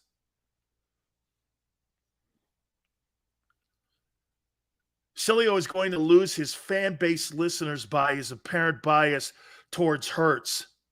Hey, worldwide, so you want me to lie to you that I love his style? This guy wants you to lie to somebody. He wants you to lie that I love the way that he's inaccurate. And know this. Hey, worldwide, if Jalen Hurts can't run, he can't play quarterback in the NFL. He would never. If Tom Brady can't run, or Peyton Manning can't run, or Patrick Mahomes can't run, or Josh Allen can't run, or Justin Herbert can't run, they're still playing in the NFL. If Jalen Hurts can't run, he ain't playing in the NFL. When your skill of running is more apparent than your passing ability, it's called quarterback, not running back playing quarterback. Out of your mind. See, this guy likes cheerleaders. No, you want Sills Hurts. Will be good. You just have to live with it sooner or later. Winning changes everything. We'll see. We'll see if that statement, CGT statement there, that statement doesn't work in San Francisco. Hey, Xander, GT statement doesn't work in San Francisco. Okay? You'll have to learn with win. You'll have to learn winning changes everything. Right there. 38-16, though, dude. That ain't working in San Fran. They moved off him. Hurts is not a better passer than Mac Jones. Not even close. Mac Jones is going to have a great year this year. Okay? He's going to have a great year. Sileo's not an Eagle fan. It's obvious. What's that got to do with what I'm saying?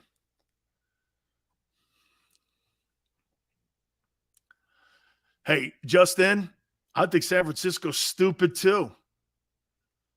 And by the way, worldwide, I've told you this before. I never said I was an Eagle fan. I said I love the fans. The Eagle fans are awesome. I don't know where you got that from. I don't know where you got it from. I'm becoming really cool in covering the team, but I love the fans more than I do the team. That's as honest as I can be. Anything else? I don't know what else to tell you. You just ask me, I'll tell you. Okay? I think the fans are boss. Check down artist is Mac Jones. So's Tom Brady. We might need a veteran quarterback to play QB2. Then get ready to eat crow this year. Okay? Get ready to eat crow. Oh, boy. Get ready to eat crow. It's funny when I say this to you guys.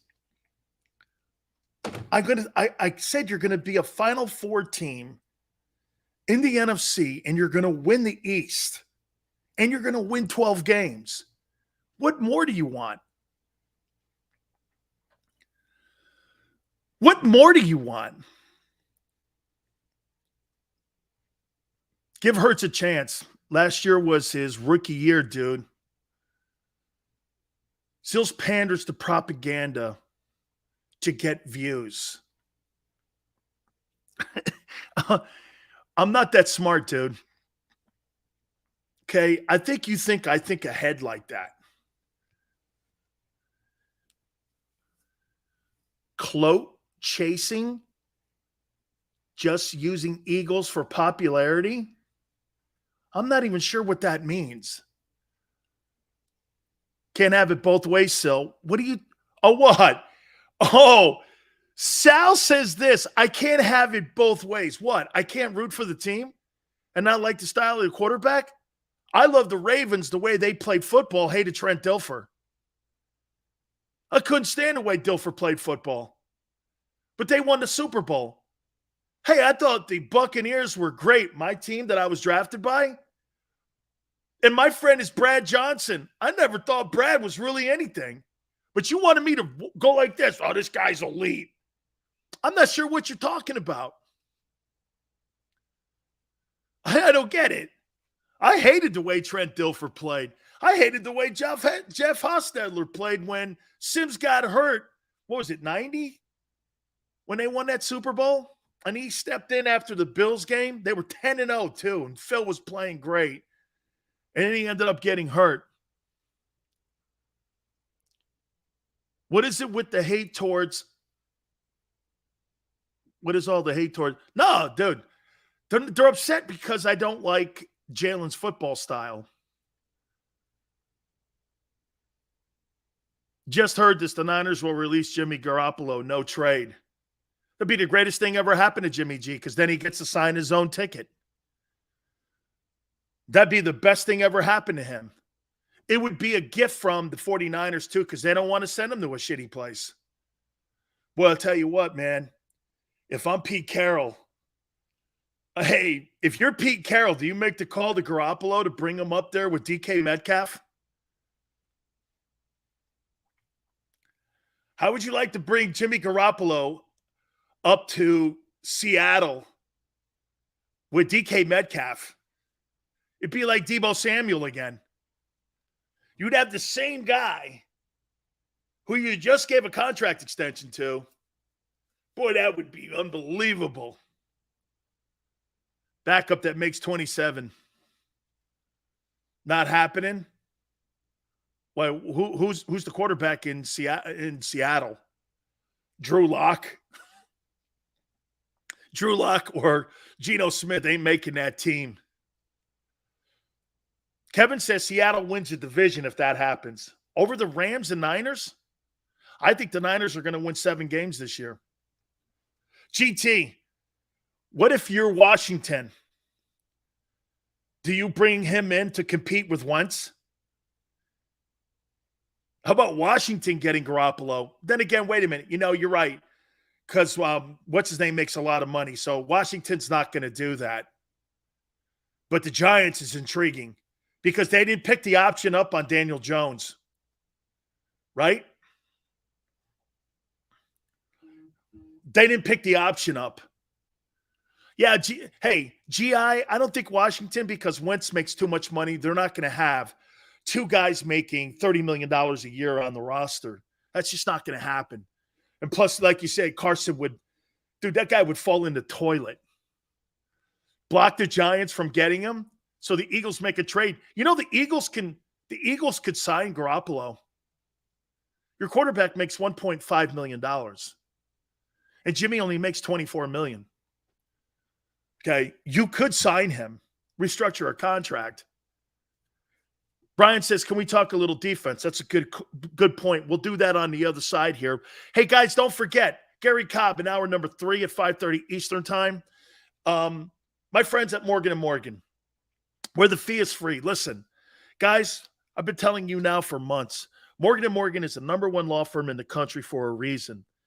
They're the number one law firm because they've collected over $13.5 billion for their clients, because no case is too small when you go to Morgan & Morgan. For the people is not a slogan. This is what they do and who they are. As I said, 800 attorneys. They're the biggest firm in the country. Nobody's going to intimidate Morgan & Morgan. That's just what they are, who they are, okay? Offices in Philly, New York, and in Florida are ready to do battle for you. Call them at 800-512-1600. That's 800-512-1600. Look, the call is free. The consultation is free. 800-512-1600, open 24/7, 7 days a week. 800-512-1600. And when you call Morgan & Morgan, do me a favor, tell them Big Sil sent you.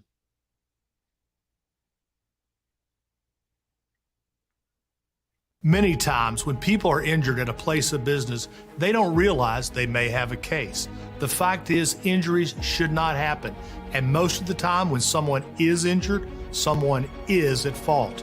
Maybe the store manager installed a cheap, slippery floor, or there wasn't proper security. After an injury at a hotel, restaurant, store, or any place of business, it's so important to call us. Time matters, size matters. Morgan & Morgan, for the people.com.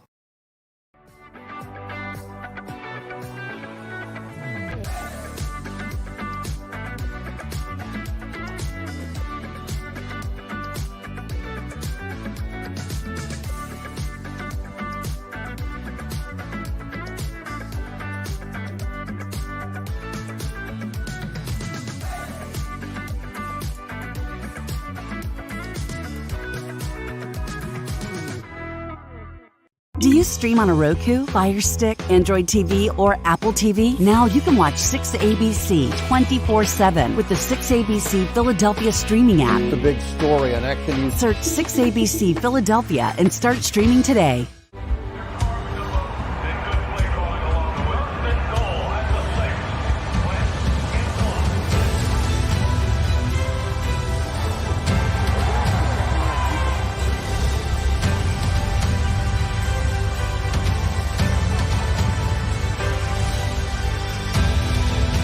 Field of life, First Trust Bank is there for you. Champions on 3. 1, 2, 3. Because Philadelphia dreams deserve a Philadelphia bank. At Stateside Vodka, every new customer gets the world's best rocks glass. Free.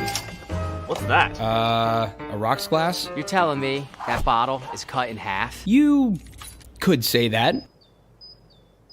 Holy shit. Glass is for cocktails, right? It's for this, this, this, and that. Is the length of the glass equal to your... You betcha. But is it made out of... Glass? Yeah, okay, but is the rip... Smooth? Will you stop doing... That?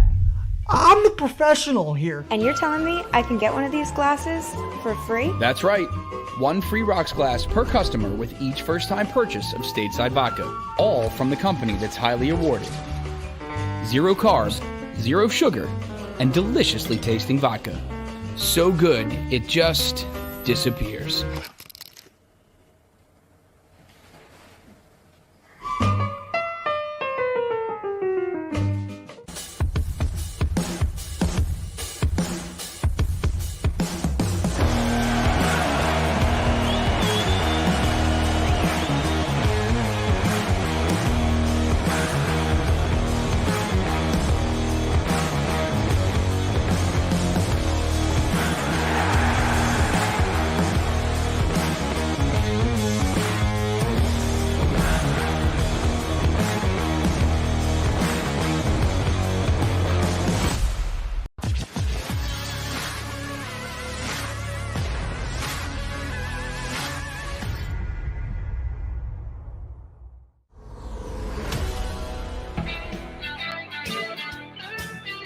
Thank you very much. I appreciate some of the people making comments like that. Sills, I'm hard on you a little bit, but you make some great points.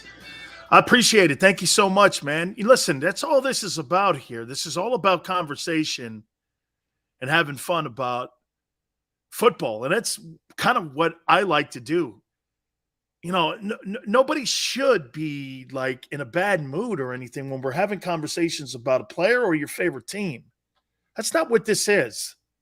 Gary Cobb will join us from Fox 29 in hour number 3 at 5:30 Eastern. A little bit of programming note. Tomorrow, Carl Peterson, former Eagle executive and general manager of the Kansas City Chiefs, will join us tomorrow. I believe that's 5:30 Eastern. Then Michael Irvin will join us Wednesday at 3:30 from the NFL Network, and we will talk with him. So we're looking forward to having all those guys. Tell an Eagle fan their team sucks bees. They're going to be in a bad mood.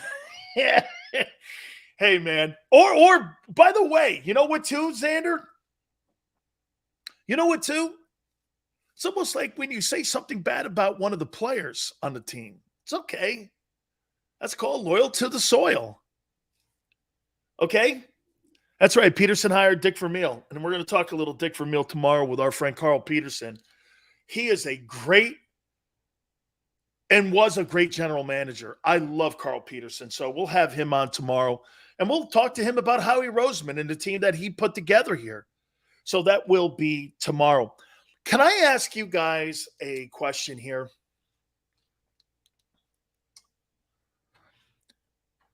How many teams do you think Jalen Hurts could start for if you put him on the open market and the Eagles say walked away from him at the end of the season?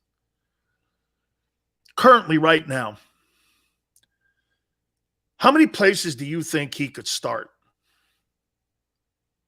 Of the 32 teams, well, 31, obviously, Eagles. How many teams? 5. That's what I have. I wrote down Carolina, the Giants, Seattle, Atlanta,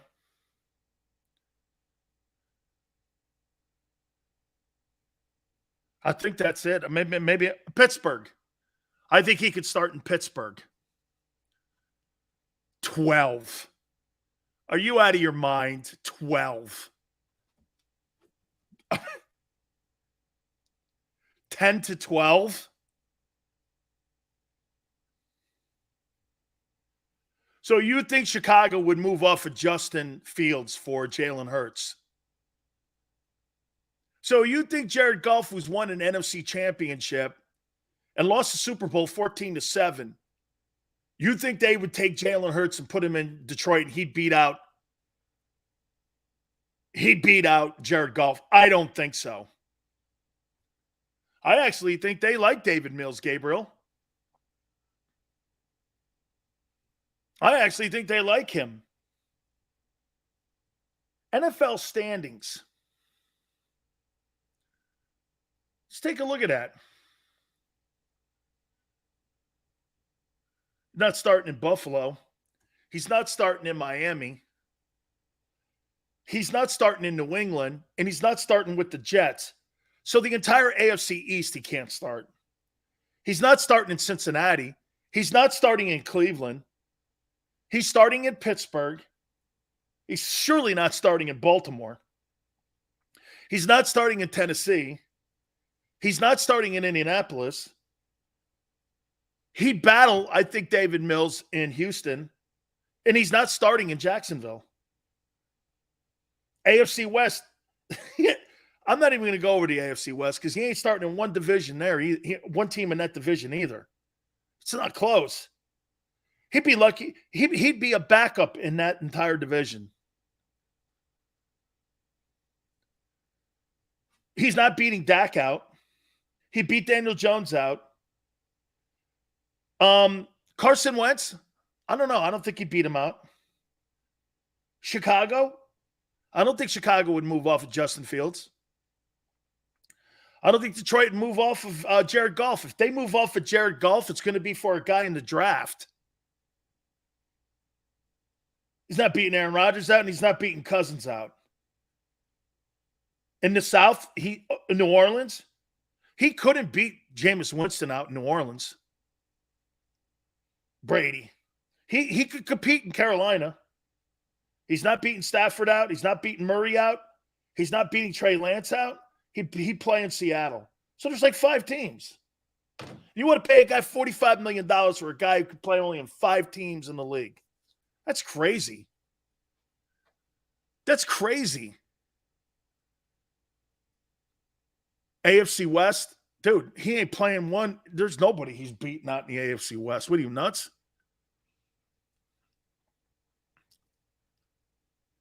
Ryan Hill last year with the Titans.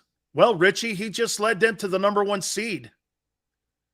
He took Wentz's job. No, he didn't, Jeff. He was given Wentz's job.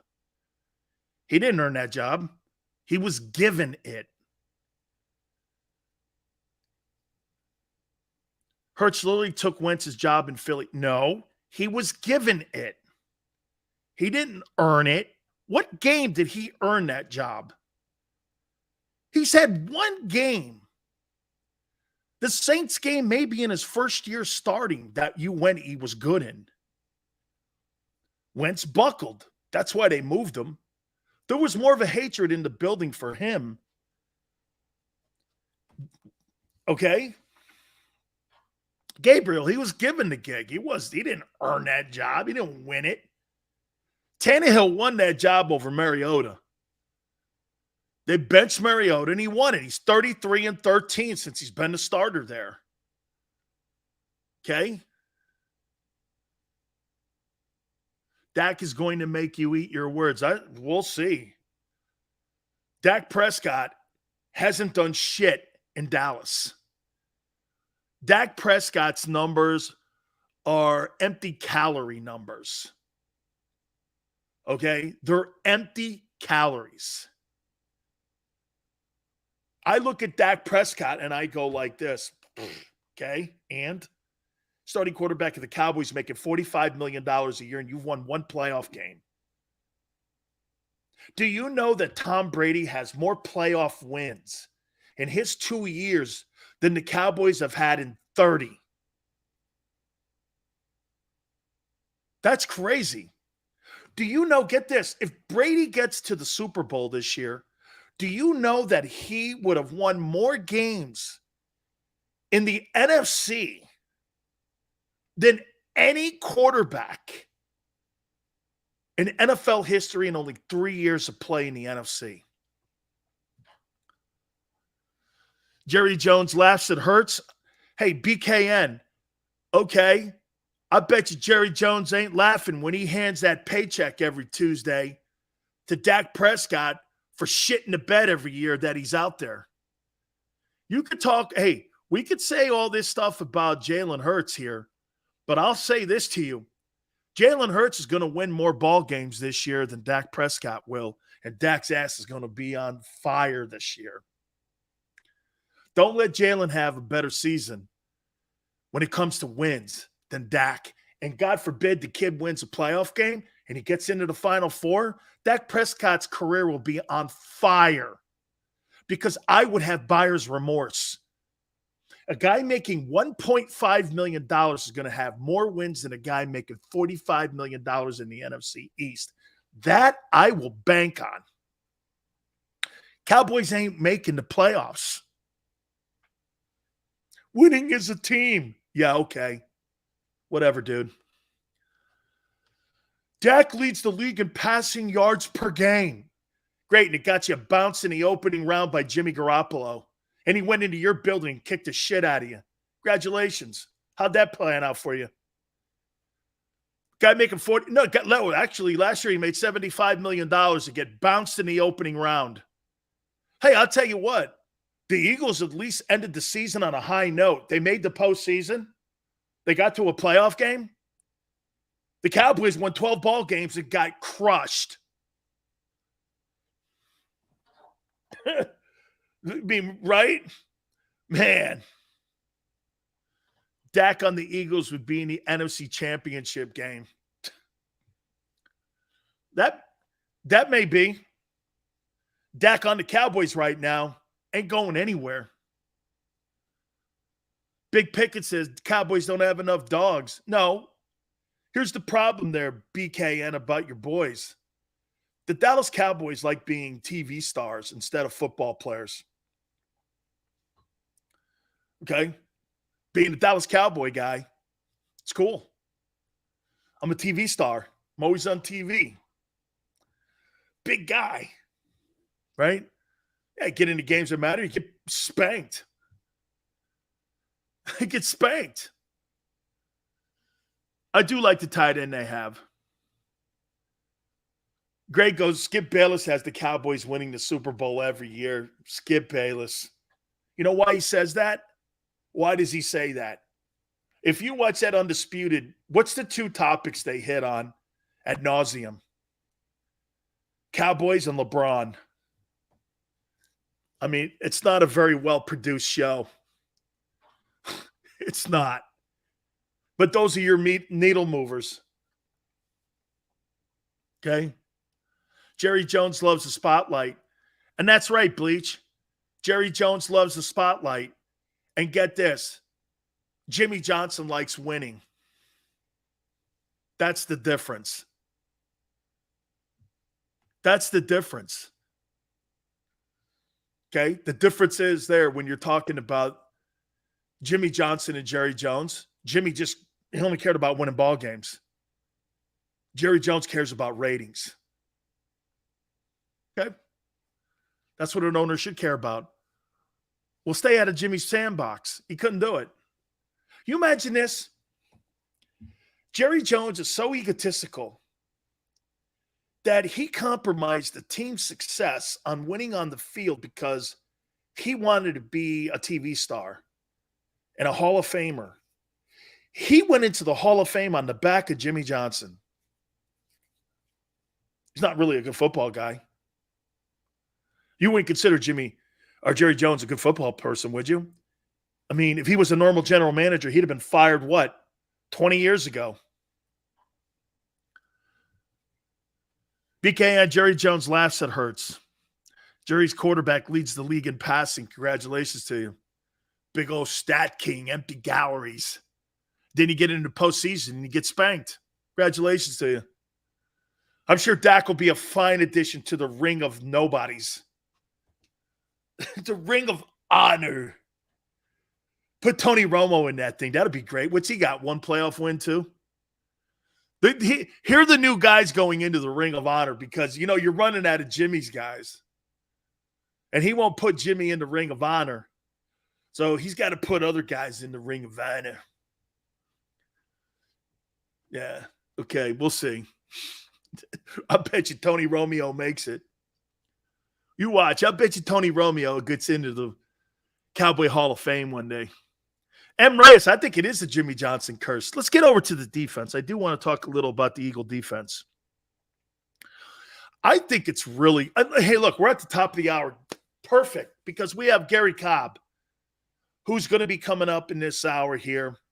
And we'll talk to Gary at 5:30 Eastern time from Fox 29. Guys, please hit the like button. Gary Cobb, bottom of the hour. I do want to hit on the defense, and I do think it was awesome last night. 30,000 fans at the link watching a scrimmage. I think that's fantastic. Hit the like button. Please keep it here on the National Football Show.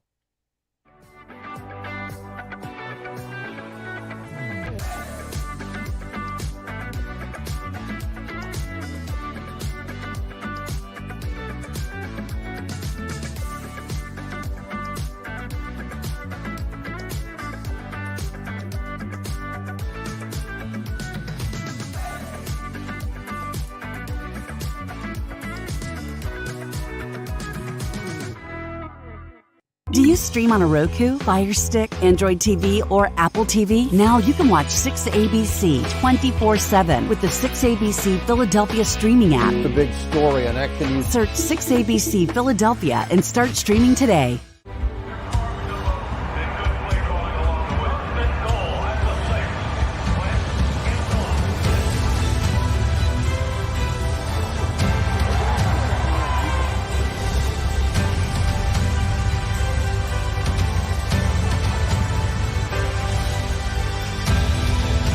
Field of life.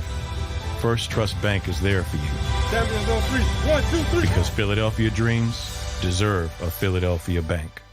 At Stateside Vodka, every new customer gets the world's best rocks glass. Free.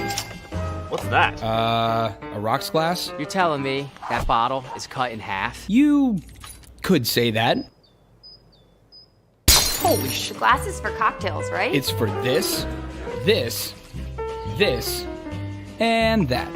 Is the length of the glass equal to your... You betcha. But is it made out of... Glass? Yeah, okay, but is the rip... Smooth? Will you stop doing... That? I'm the professional here. And you're telling me I can get one of these glasses for free? That's right. One free rocks glass per customer with each first-time purchase of Stateside Vodka. All from the company that's highly awarded. 0 carbs, 0 sugar, and deliciously tasting vodka. So good, it just disappears.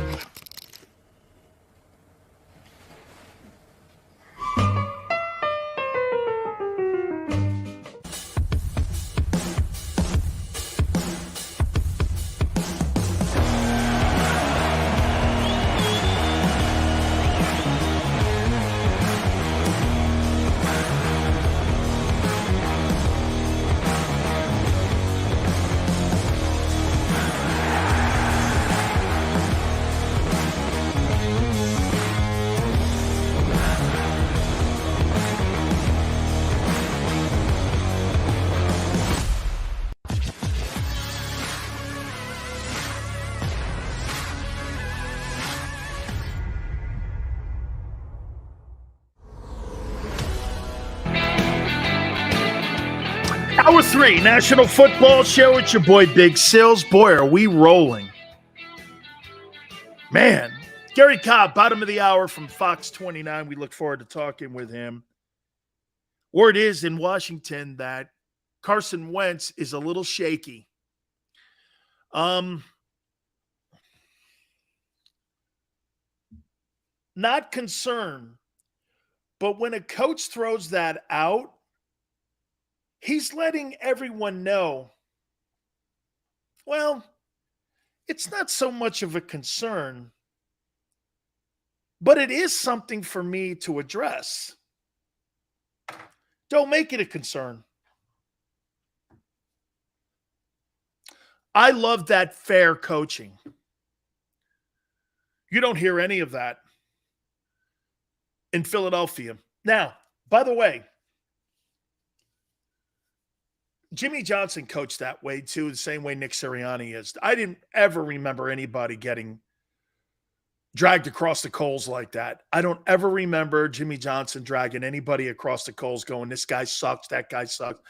There was always positive reinforcement for his players. And if he was going to do it, he did it publicly. He did it privately. Now, it's a different era today.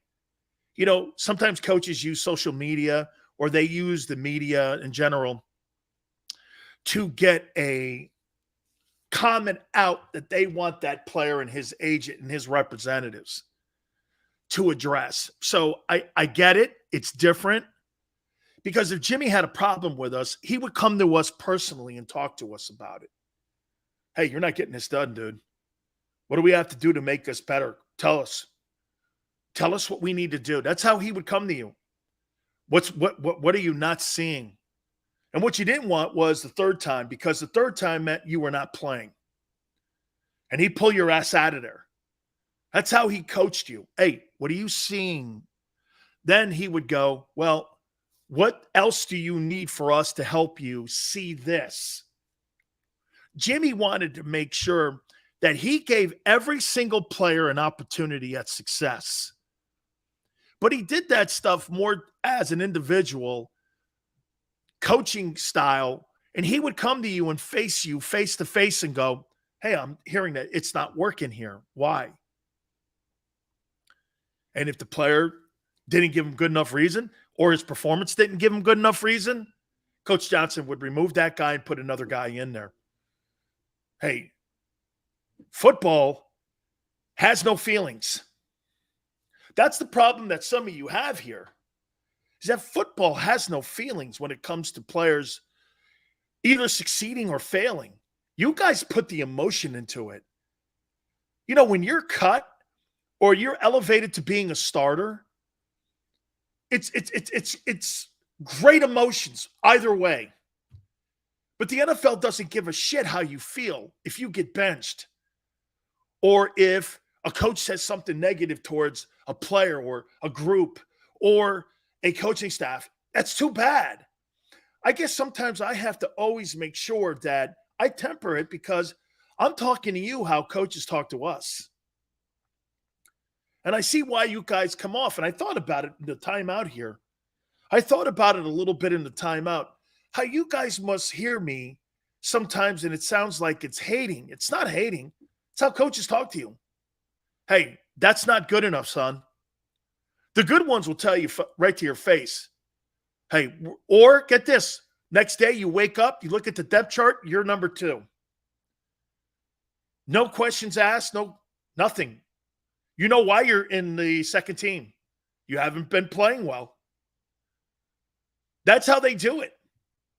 There's no explanation. I don't owe you an explanation why I put you on the second team. You guys want explanations. Players don't get explanations why they get yanked and sat or traded or cut. That's why A.J. Brown's got a bitch about still the Titans. How he got moved off of because the Titans didn't want to pay him. Titans don't care.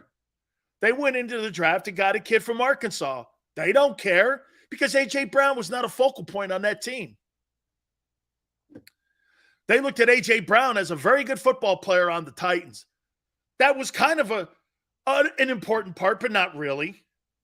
They didn't need him last year. They still won the number 1 seed. They still got the bye. And he missed 4 games. Him missing 4 games last year is the reason why they moved off him. They didn't need him. They didn't need him, and they weren't going to pay him. He wanted $25 million. They said, forget it. And A.J. Brown is still butthurt over that. Well, everybody else is still on their team, and they got their money. How come I'm not? Well, because they don't look at you that way. And John Robinson's a hell of a GM, and the Titans are a hell of an organization. Mike Vrabel's the reigning NFL Coach of the Year. Hello? Right, Steven? It's shitty. Steven, hard truths, it's shitty truths. I hate it. Vrabel definitely cared. I never heard him make a comment that he cared. Seals Monday rhetoric? It's not rhetoric. It's no. I'll replace that word rhetoric with reality. It's called reality. A.J. Brown missed 4 games last year. Here, let's make sure we're correct because Midwest Eagle fan is saying 1 to 3 games he missed. Let's take a look at that. A.J. Brown stats. According to Wikipedia, let's see. Abe stats. Here we go. Let's double check on that. Missed 4 games. Games played, 13. Games started, 13. He missed 4 games last year. By the way, how many games did Derrick Henry miss? Derrick Henry stats. Let's see here. Derrick Henry last year. This is incredible.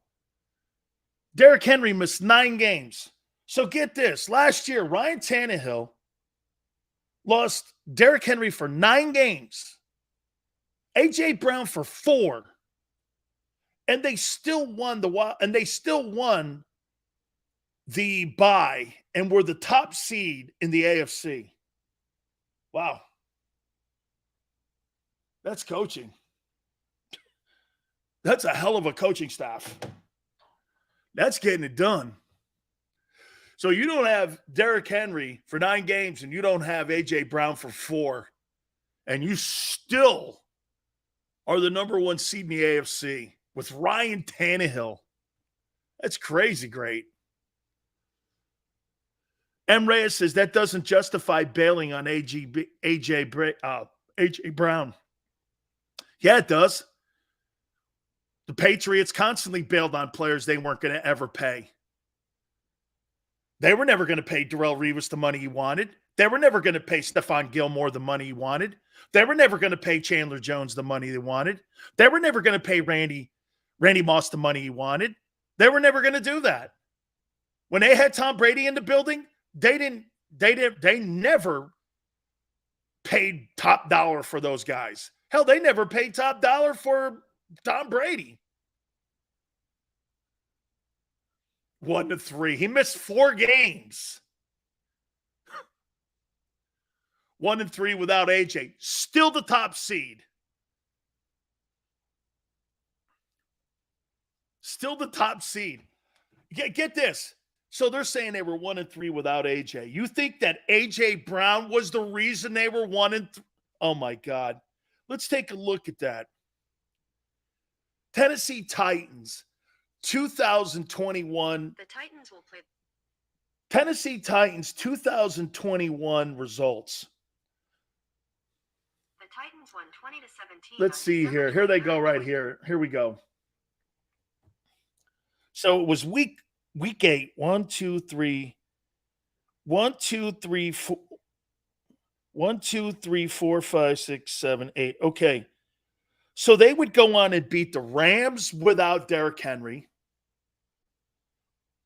They would go on and beat the Patriots.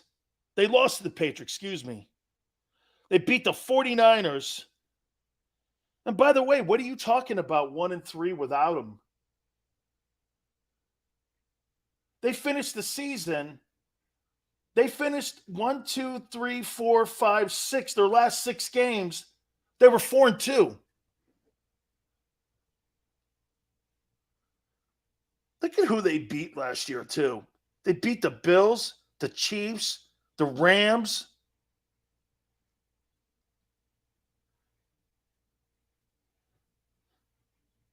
The 49ers. What a damn good year, man. Oh, I know. Ryan Tannehill sucks. Howie's betting $100 million A.J. Brown was the reason for the Titans' success. Smile, you really think the reason for the Titans' success is A.J. Brown and not Derrick Henry? Wow. Sileo, without the Seattle defense, Russell won't win a Super Bowl. It's a team sport. I actually think Denver's got some good players. I think they're pretty good in Denver. The AFC South was all about dysfunction, chaos. Well, what about the fact they beat the defending world champion Rams? They did beat the Rams. So they beat the Rams and they beat the 49ers, the 2 teams that made it to the NFC Championship game. It's pretty impressive. Mike Vrabel is a great coach. Daz, I love Vrabel. I personally, in my opinion, I think that Mike Vrabel is going to be the next head football coach of the New England Patriots when Belichick retires. If I were Bob Kraft, I'd do everything and I'd move heaven and earth to get him as my coach in New England and not Josh McDaniel. I look at Mike Vrabel and I think Mike Vrabel, I look at him and go, well, I'd rather have Vrabel over Kyle Shanahan. Kyle Shanahan is 7-28 without Garoppolo. This guy won the top seed in the AFC without Henry and without A.J. Brown. I'm taking that. That's coaching. No matter who's hurt, no matter who's injured, no matter who's available, you win ball games. That's freaking unbelievably great coaching. Let me tell you something. Don't lose Jordan Mailata. You'll have problems on that Eagle line when it comes to protecting Jalen Hurts. Don't lose Dallas Goedert. And by the way, if you lose A.J. Brown or you use Devontae, that team's in trouble. Jalen Hurts has to have everything perfect around him to be successful. Same as Dak. Same as a lot of quarterbacks. Same as Jimmy G. Jimmy G's not winning ball games without Deebo Samuel on the field. That's a fact. Okay? He's not winning ball games if that guy's not on the 49er field. I give you that. Vrabel's a great player. No excuses from Vrabel. He's tough as hell. His players love him. Steven, the way he motivates those players is spectacular. He's such a good coach. Okay? Such a good coach. Hey, and I've said this to you before. I think still the verdict is out on the Eagle coaching staff. I don't like this approach that everybody is all rah-rah and everybody's doing great in camp and, you're not defending anything and these scrimmages. I want to say this, though. Man, to see the fans out there like that, those videos that the Eagles have on their website, and to see 30,000 fans at Lincoln Financial yesterday was awesome. That's great support. Okay? That is unbelievable. Even A.J. Brown commented on it. He's like, man, 30,000, it's like a college atmosphere. Xander knows this. When you go to Alabama spring game, dude, there's like 95,000 fans watching the red and white game. Have you ever been to a red and white game? I have. When you go to a red and white game, dude, that stadium is packed. Okay? Bryant-Denny Stadium, man, that thing is packed. Got 100,000 in for spring football. That's kind of what that environment was yesterday. Eagles had 30,000 fans in there. $10 a ticket. That's great to go watch, your favorite football players throw it around a little bit. That's really great. Great support, man. Okay? Eagle fans are excited as well. They should be. They got a good roster this year. Dan, you think the Eagles win the Super Bowl if Belichick plays his Pro Bowl corner? Malcolm Butler? Hawk, I never know, and I never, ever found out why that went down like that. Okay, I heard it was over Butler being late to a meeting, the night before, and he didn't play him. I don't even think he was activated. I don't know. I never found out what happened there. Okay, I never did. I mean, I've talked to Jimmy Johnson about it because he sees Bill all the time. Bill comes down and talks to JJ. When Belichick is going around all the Southern colleges, he stops and sees Jimmy at Almirada. I never, and I've always asked him, I go, why did he it wasn't that he benched him. He deactivated him for the game. He wasn't even active for that game. And you're like, okay. I don't think Malcolm Butler's ever been the same since that game. All ticket sales go to Eagles Autism. Spectacular. That's great. Would you like to see a quarterback controversy in Philly? No. I want to get the right guy. I don't want any controversy. Just get the right guy. There's no need for controversy. And that's one thing that the Eagles have done here with Jalen. There's no controversy. They told Gardner Minshew to sit the hell down and shut the hell up. Okay? They told him that. Shut up, sit down. It's what it is. Okay? You're not ever going to be the starting quarterback in Philadelphia. Can you imagine trading for a guy like Gardner Minshew and telling him you'll never start here ever on a consistent basis as a starting quarterback in Philadelphia? Can you imagine telling a player that? You have no chance of starting. How frustrating that must be to be the backup quarterback in Philly, that you have no chance of playing, and they told you that. And in your heart you're a better passer than him. If I were Minshew, I'd want the hell out of here. I wouldn't want to stay here. I want to go to a place where at least I can maybe play. There's a lot of places with shitty quarterbacks. I just happen to be in Philadelphia right now, and they're using me as trade bait or trying to trade for a higher draft pick. The Colts offered a third round for him. They didn't want to move off it. Eagles said no. That's why they got Nick Foles. Gardner Minshew was going to be the backup quarterback to somebody in Indianapolis. He was. And Foles may have been in Philly if that went down. Because Hurts is that damn good. Well, congratulations. You beat out Gardner Minshew. Hell of an accomplishment.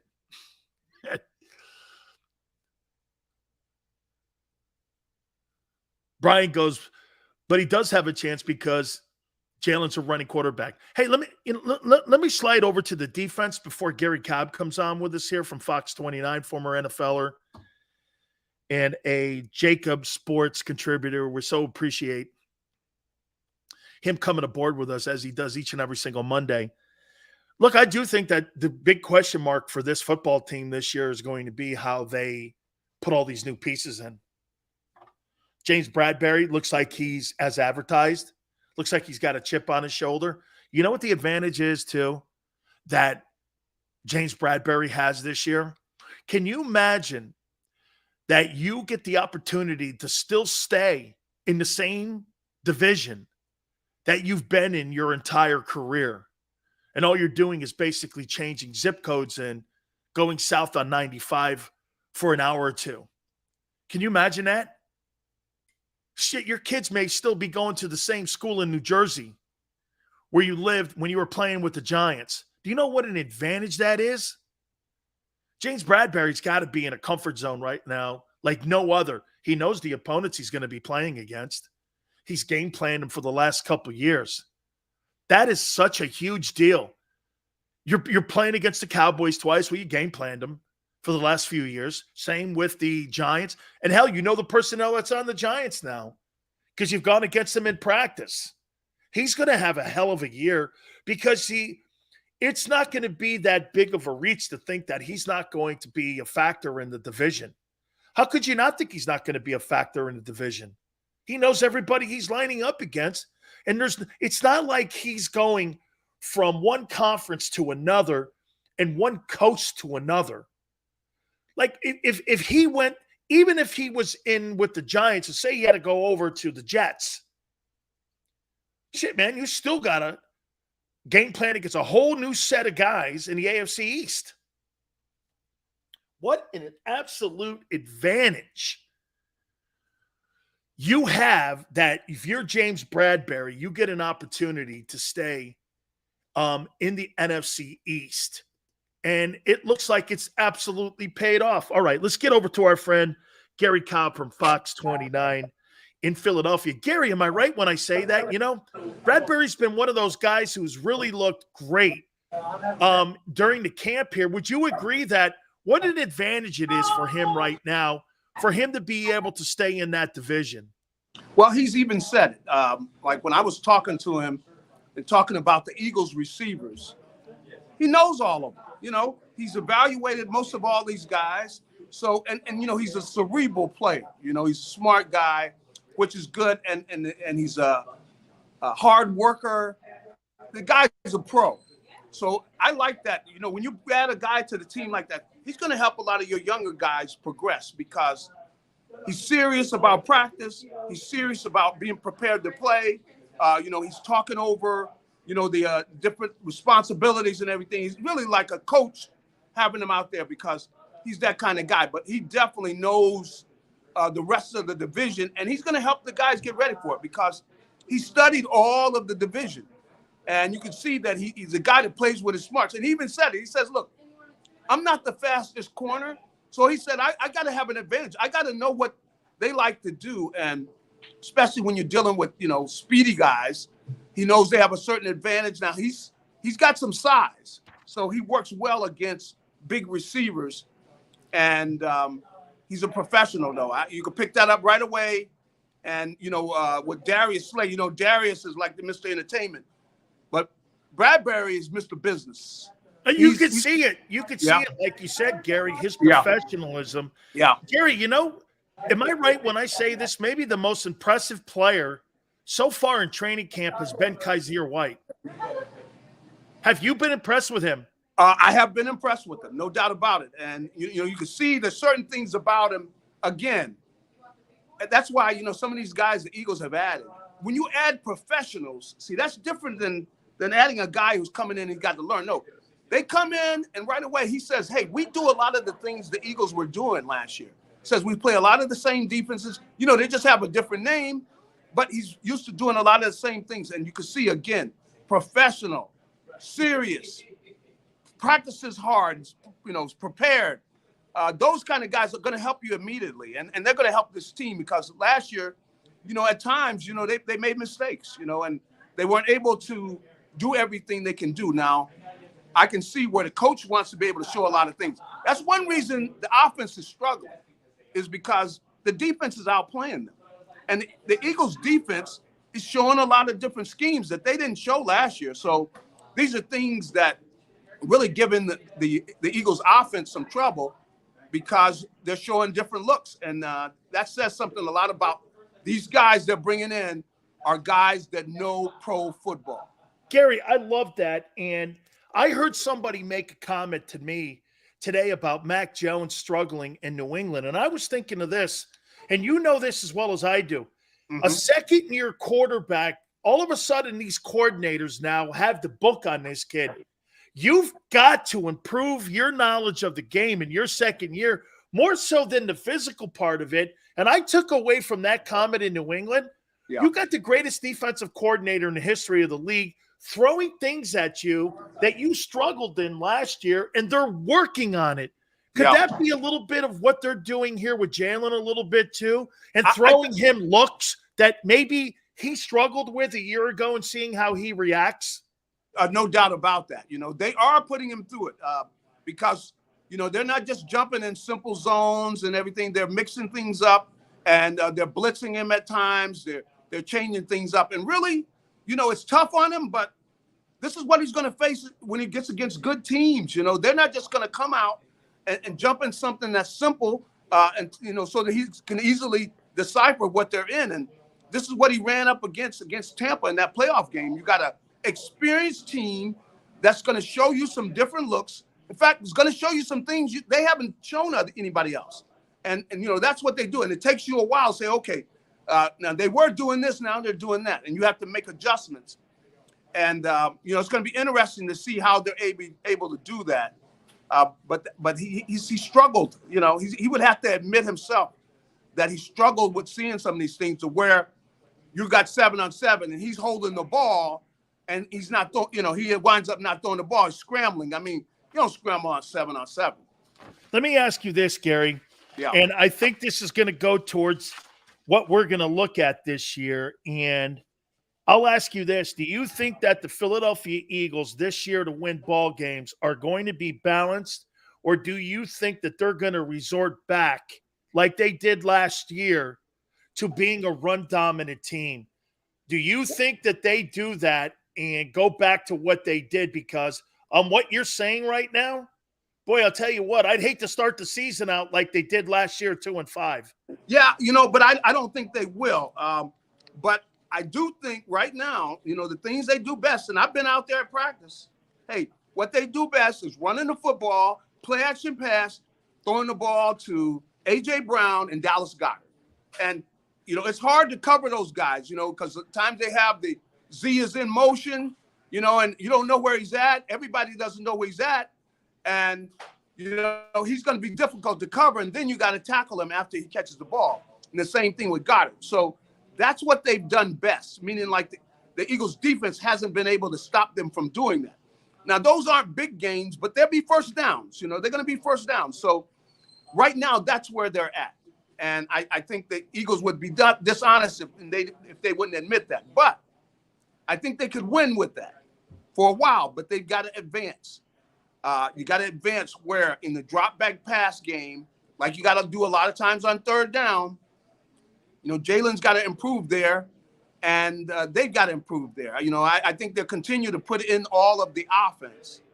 So everything is not in yet. So I'll give them that. But they know they got to make improvement. Everybody knows they got to get better. Why is Nakobe Dean struggling? Well, I think the thing that he is it's I just don't think he's in there a lot. I've been seeing some of the time he's getting. But it just Gary, seems is like he hurt? Gary, is he hurt? I don't know that he's hurt. I mean, if he is, I don't know that he's hurt. I have seen him do some good things, like really like pass coverage, but I don't see him doing much on when they get in there and they're doing the team drill with the defense where he's making a lot of plays on the run. against the run. So I think right now the thing they would think about is if they're going to put him in there, it's going to be on third down, which is understandable. I think that's his strength. Now, if he's banged up or something, I don't know that.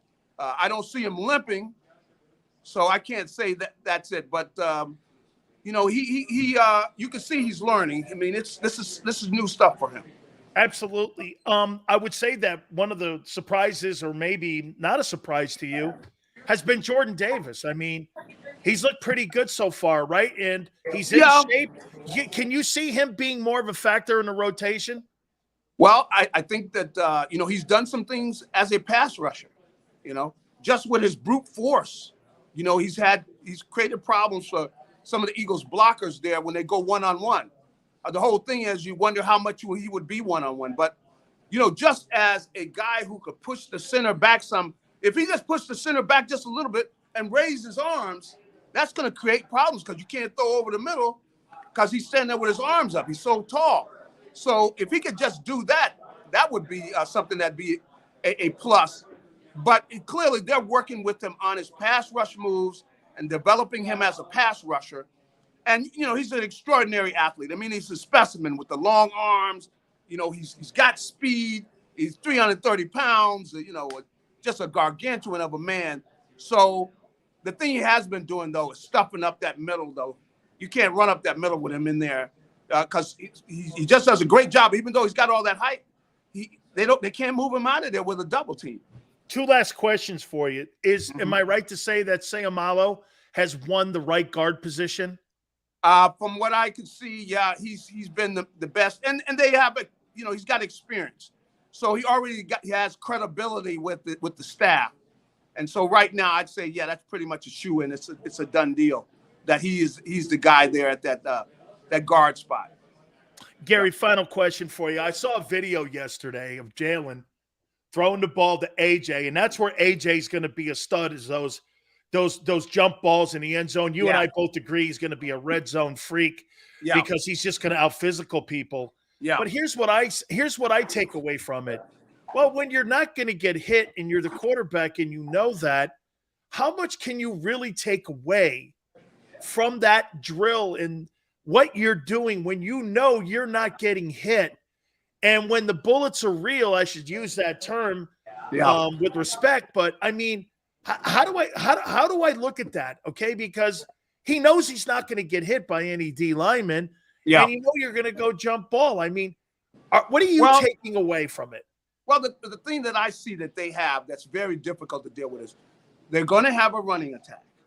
Okay, the play action pass, you know when they go play action, you got to honor that run fake if you're a linebacker. And so if they got him man to man, AJ, you know, you got one guy's got to cover him, and it's going to be tough not to stop him from at least just running a short route and getting the ball in his hands. And see, once you get the ball in his hands, then, you know, he's a running back. Because it's a big, strong guy. And so, you know, I'm out here at a golf tournament, and a guy that is very similar to him, not as big, but Urban Fryer. You know, Urban Fryer. And I told Urban, I said, you know what? He's a lot like you, because Urban Fryer made a living of catching balls, running with the ball after the catch. He was playing, you know, that Z spot where they're moving him around. They're moving him into the slot. They're getting the ball in his hands. And, you know, he's not downfield as much, but he's catching a lot of short passes. And that's what I see them doing with A.J. Brown. And I think that's what they're thinking is. And it's something that'd be difficult to stop because you got that running game. And the linebackers, we can't be worried about A.J. Brown, and they're running the ball at you, see? So then that opens up all that middle area to guys like the tight end and A.J. Brown. So you got Goddard and Brown. That's where they've had success. Other areas, they just struggle. I mean, a lot of times Jalen doesn't get the ball out of his hands, and he's not sure when he's throwing it. You can see he's not throwing it with confidence times when he is throwing it. So they've struggled there, you know, from what I've seen out there at camp. So they got to do better there. But right now they have a running game, and they've got A.J. Brown and Goddard into their passing game after that. And then, you know, Smith has been hurt, so he hasn't been out there. So that's what I've seen. They've gone deep sometimes to Quez Watkins. So you think Jalen Hurts has struggled? Without a doubt. I think anybody would have to admit that. In fact, the coach has said it's been up and down. I mean, what he says, oh yeah, there's been up and down. Now, the first day, he looked great. It was 1, 2, 3, and the ball was out. 1, 2. But see, they were running simple coverages and things, and I think they've mixed things up now. They're showing them all of the defensive coverages and things because they've got these experienced corners. And I will tell you, so if anything he's got going for him is the Eagles' defense is better, much better than they were last year, especially when it comes to pass defense. Think about it. You got 2 Pro Bowl level corners.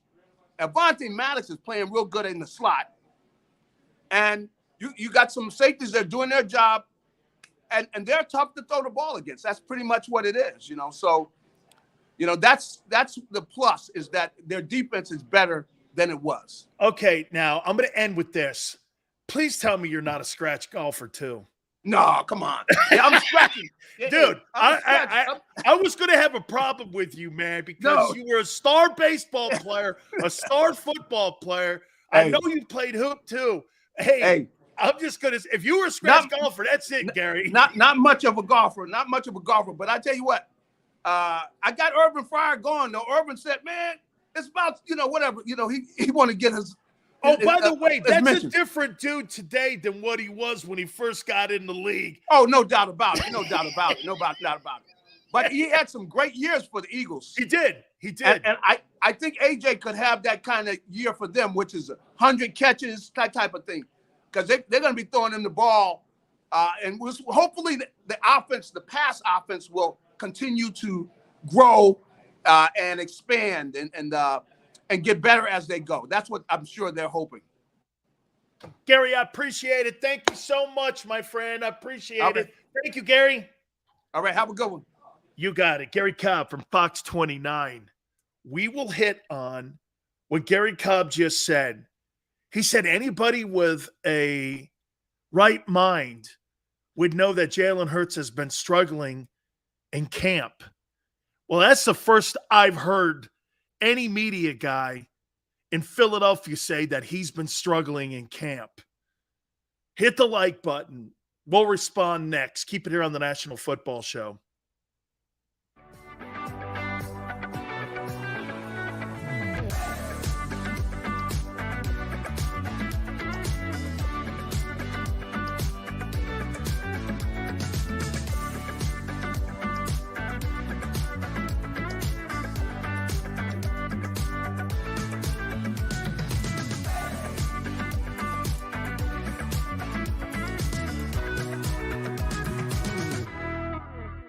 Do you stream on a Roku, Fire Stick, Android TV, or Apple TV? Now you can watch 6ABC 24/7 with the 6ABC Philadelphia streaming app. The big story on Action News. Search 6ABC Philadelphia and start streaming today.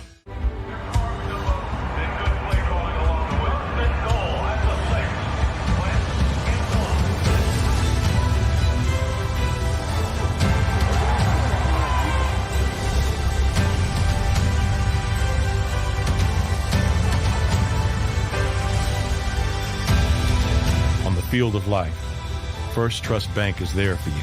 Champions on 3. 1, 2, 3. Because Philadelphia dreams deserve a Philadelphia bank. At Stateside Vodka, every new customer gets the world's best rocks glass. Free.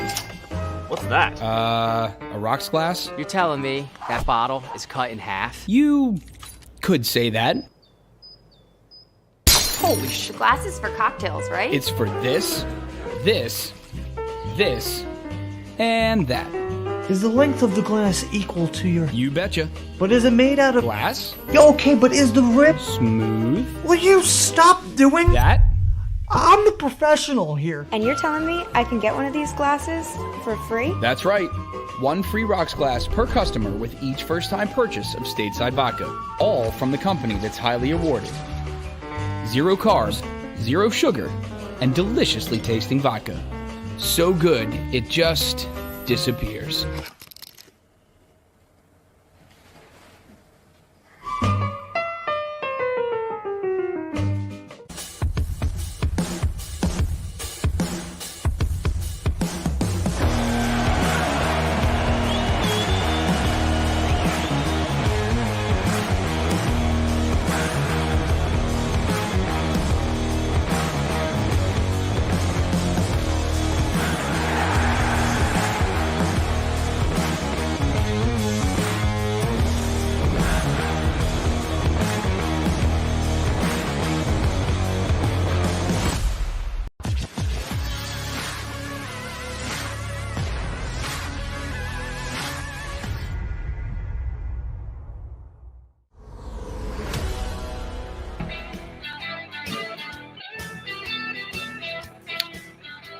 Sales National Football Show. Please hit the like button.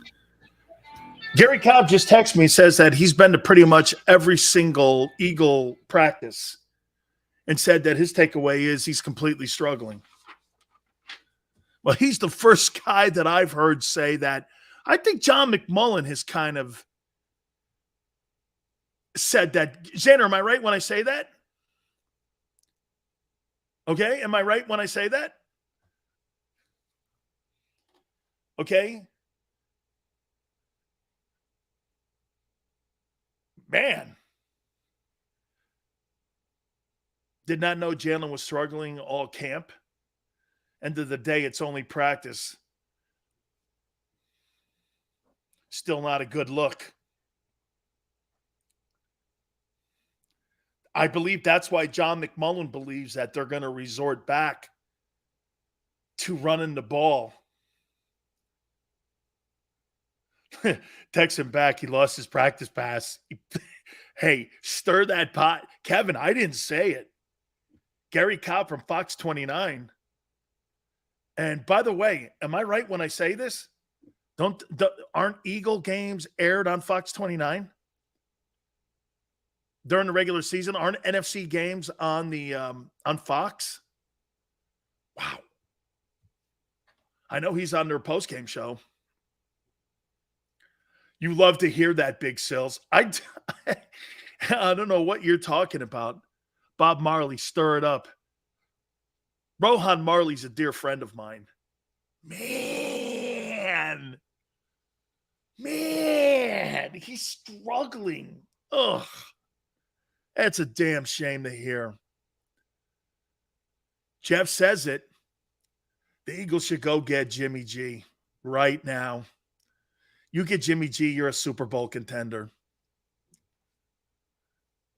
Paul says John McMullen has stated the same thing. No real progress in Hurts' game this camp. Wow. Okay. Now it's starting to fall in line with what Big Sills has been saying. Oh, I see. John McMullen and Gary Cobb say it. Well, it must be news now. I've been telling you the whole time. There's no way he improved. Just because you added A.J. Brown, that don't mean he's improved. EC1, WTF is Gary Gobbler. Oh, he's just a 12-year NFL guy. That's all he is. Just played 12 years. Nobody special. Jalen will be the NFC quarterback MVP this season, Big Sales. You should worry about your boy, Tua. They're both idiots. I don't think John McMullen's an idiot. And I've known Gary Cobb since I was 10 years old. Okay? Won a national championship, too, when he was at Southern Cal. KL last night didn't wow me. I think the fans, man, 30,000 fans being at the link, I think that's pretty dope. So it's good Hurts having a tough time at camp. Yeah, GT. Okay. Let's apply it here too. Maybe that's what they are. Hey, and by the way, too, GT, one thing also, right? Doesn't this say a little bit about the defensive secondary now? Okay? Probably means the secondary's better. Get a better football group over there now. Stop hating on Hurts. We won't go out. Yeah. You're hating on my guy. Wipe your tears, dude. All around auto service sales. You know I love you, man. It's all good. He's talking about my guy. Yay. Defense is great, man. Nate, I think that's a great sign that's going to tell us that the defense has improved with the Eagles this year. But Gary's saying that he leaves the pocket still too early. He's struggling finding his progressions. Shit, sounds like the same dude to me. Gary Cobb insinuated the Eagles secondary is contributing to Hurts' struggles. Yeah, I agreed. Nate, you're right. Okay, Nate, you're right. The defense being better does help Jalen. John McMullen is well respected among his. I completely agree. I love John's work. I think he does great stuff. Michael Wren is almost here, man. Put on the big boy pants. Wow, man. Gary Cobb. I had to, because you know what I was doing? When we were doing the interview, I finally had, I was listening to him saying, anybody in their right mind would know that he's struggling, right? Oh my God. Xander goes like, hey, Xander's like, hey, like, you know, Rocky, hey, I went to go Gazzo, you know, he's good for it, you know. I got 125 yard, you know. He's good for it. Yeah, he's good for it. Yeah, all right. You know, he doesn't wear a jacket. You know, he can't go to work. And then he's sick. Don't let me worry about it, Rock, all right? You just go get the rent. Hurts watching these, like, F these people. BKN. What do you mean? When someone's giving you a fair evaluation and you don't like hearing what they're saying, you say F you? Smart. You must be a great conversationalist. Well, I don't like what I'm hearing.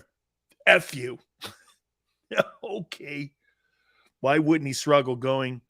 Oh, wait a minute. So the Eagles are a top 5 defense now?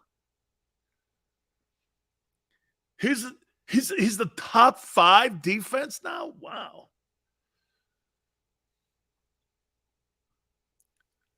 I notice you mostly have people on who agree with your narrative. Typically Philly sports media personalities. Well, Stu, last week I had Bill Romanowski tell me that practicing in full gear didn't matter and it had extended his career. And I think that today's NFL guys don't practice hard. And that went against everything I preached and everything I said in my narrative. Bill Romanowski shot that down. So that's not true. I don't know what these people are going to say, and I don't do that. I don't like yes men. I don't put people on to just like go along with me. I actually hate that dude. That's why I like having conversation with folks. I would never do that. Hey, you agree with me, right? Hey, you agree with me, right? Totally awful. Dan, can we beat Minnesota on defense? We'll find out. Who's covering Justin Jefferson? Okay. Sills, the rent check bounced. Call Howie as soon as possible. Jalen Hurts is struggling in camp. Okay. Wait until Michael Irvin comes on. That'll be Wednesday. Who's covering Justin Jefferson? Okay, who's covering Justin Jefferson on the Eagles? Darius Slay? Who would you take in that battle? Darius Slay or Justin Jefferson? Who would you take? Bradbury? Okay. Slay doesn't do well against big body wideouts. Well, that guy is probably the best wide receiver in the league. Slay all day over Justin Jefferson, who's got 3,000 yards in 2 years and 200 catches. We're going to find out. Week 2, Lincoln Financial, home opener. How you doing? Bradbury's going to be physical on Justin Jefferson. DK Metcalf torched a Slay.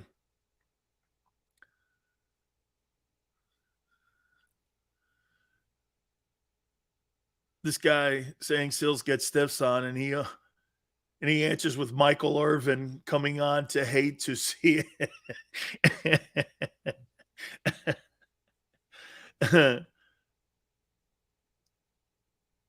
Brian says, Sills, should the Eagle faithful be worried this year? No. Just don't have too high expectations for your quarterback. That's all I would say. And you'll won 12 games. I wouldn't know. I don't think so. I just don't have a 3-turnover game. And don't do that crap that they did against the Giants in the Meadowlands and think you're going to throw the ball 36 times. Don't do that, or you'll get your team behind the sticks again. Listen here. The Philadelphia Eagles can't be 3rd and long this year like they were a year ago. They got to win 1st and 2nd down. The only way you do that is run the ball. I completely agree with John McMullen. Okay? I completely agree with John. They're going to resort back to what they did a year ago, and they know they have to. And that's going to mean this. They're going to go into the draft, and they're going to prepare for a quarterback, and they're going to take one. That's plain and simple. If they have to resort back to running the ball more to win ball games, there's going to be a time. I heard Rob say this on Sports Take earlier. There's going to be a game where he's got it, like the Cowboy game. I think Jalen Hurts is going to have to make some passes in those Cowboy games if you want to beat them, or they're going to beat you. You're going to have to make plays in the passing game. You know what's funny? I can't think of one dramatic pass last year or any kind of passes that mattered last year where I saw that it was the difference in the ball game. And it was so one-dimensional and one-sided that's got to change. Okay, you guys are beating up on all the stiffs in the league. That's great. I get it. You're supposed to because they're on the schedule. I understand it. But, man, if you want to beat somebody, you got to beat the Rams. You got to beat the Bucks. You got to beat the Cowboys. You know, I was watching that Dick Vermeil interview, right? Xander, you know what's crazy? Dick Vermeil got to Philadelphia, and he said the number one thing that we have to do, we got to beat Dallas. He knew that. And you know what's not changed? Since 1976, when Vermeil shows up in Philadelphia, okay, that narrative hasn't changed in Philly. You've got to beat Dallas. It's the same thing. Don't worry about the Minnesota Vikings. Don't worry about the Packers. You got to beat Dallas. You beat Dallas, everything falls else in line. Just falls in line. By the way, again, don't forget tomorrow, we're going to have Carl Peterson on. Carl Peterson was with Dick Vermeil. And you guys got to go back and watch that Vermeil interview too, man. It was really well done by the guys, and it was great. I watched all of it, and I'd say this to you. I don't know if Xander agreed or not, but I think Dick Vermeil's most important win is premiering at 6 p.m. Eastern. I would say that Dick Vermeil's most important win in his career was that Rose Bowl against Woody Hayes at UCLA. And even the NFC Championship game against the Cowboys in '80, and even the Super Bowl win, I would say Vermeil's biggest win was that Rose Bowl that he beat Ohio State. Ohio State was the number one team in the country at the time, and they had horses on that team. That was a hell of a football team, too. If I'm not mistaken, Archie Griffin could have still been on that team. Archie Griffin may have been on that team. I don't remember, but they two-time Heisman Trophy winner. And that win got him the job in Philly. And Vermeil talks about it, man. You got to beat Dallas. And he said the number one thing we got to do here in Philadelphia is we got to beat the Dallas Cowboys.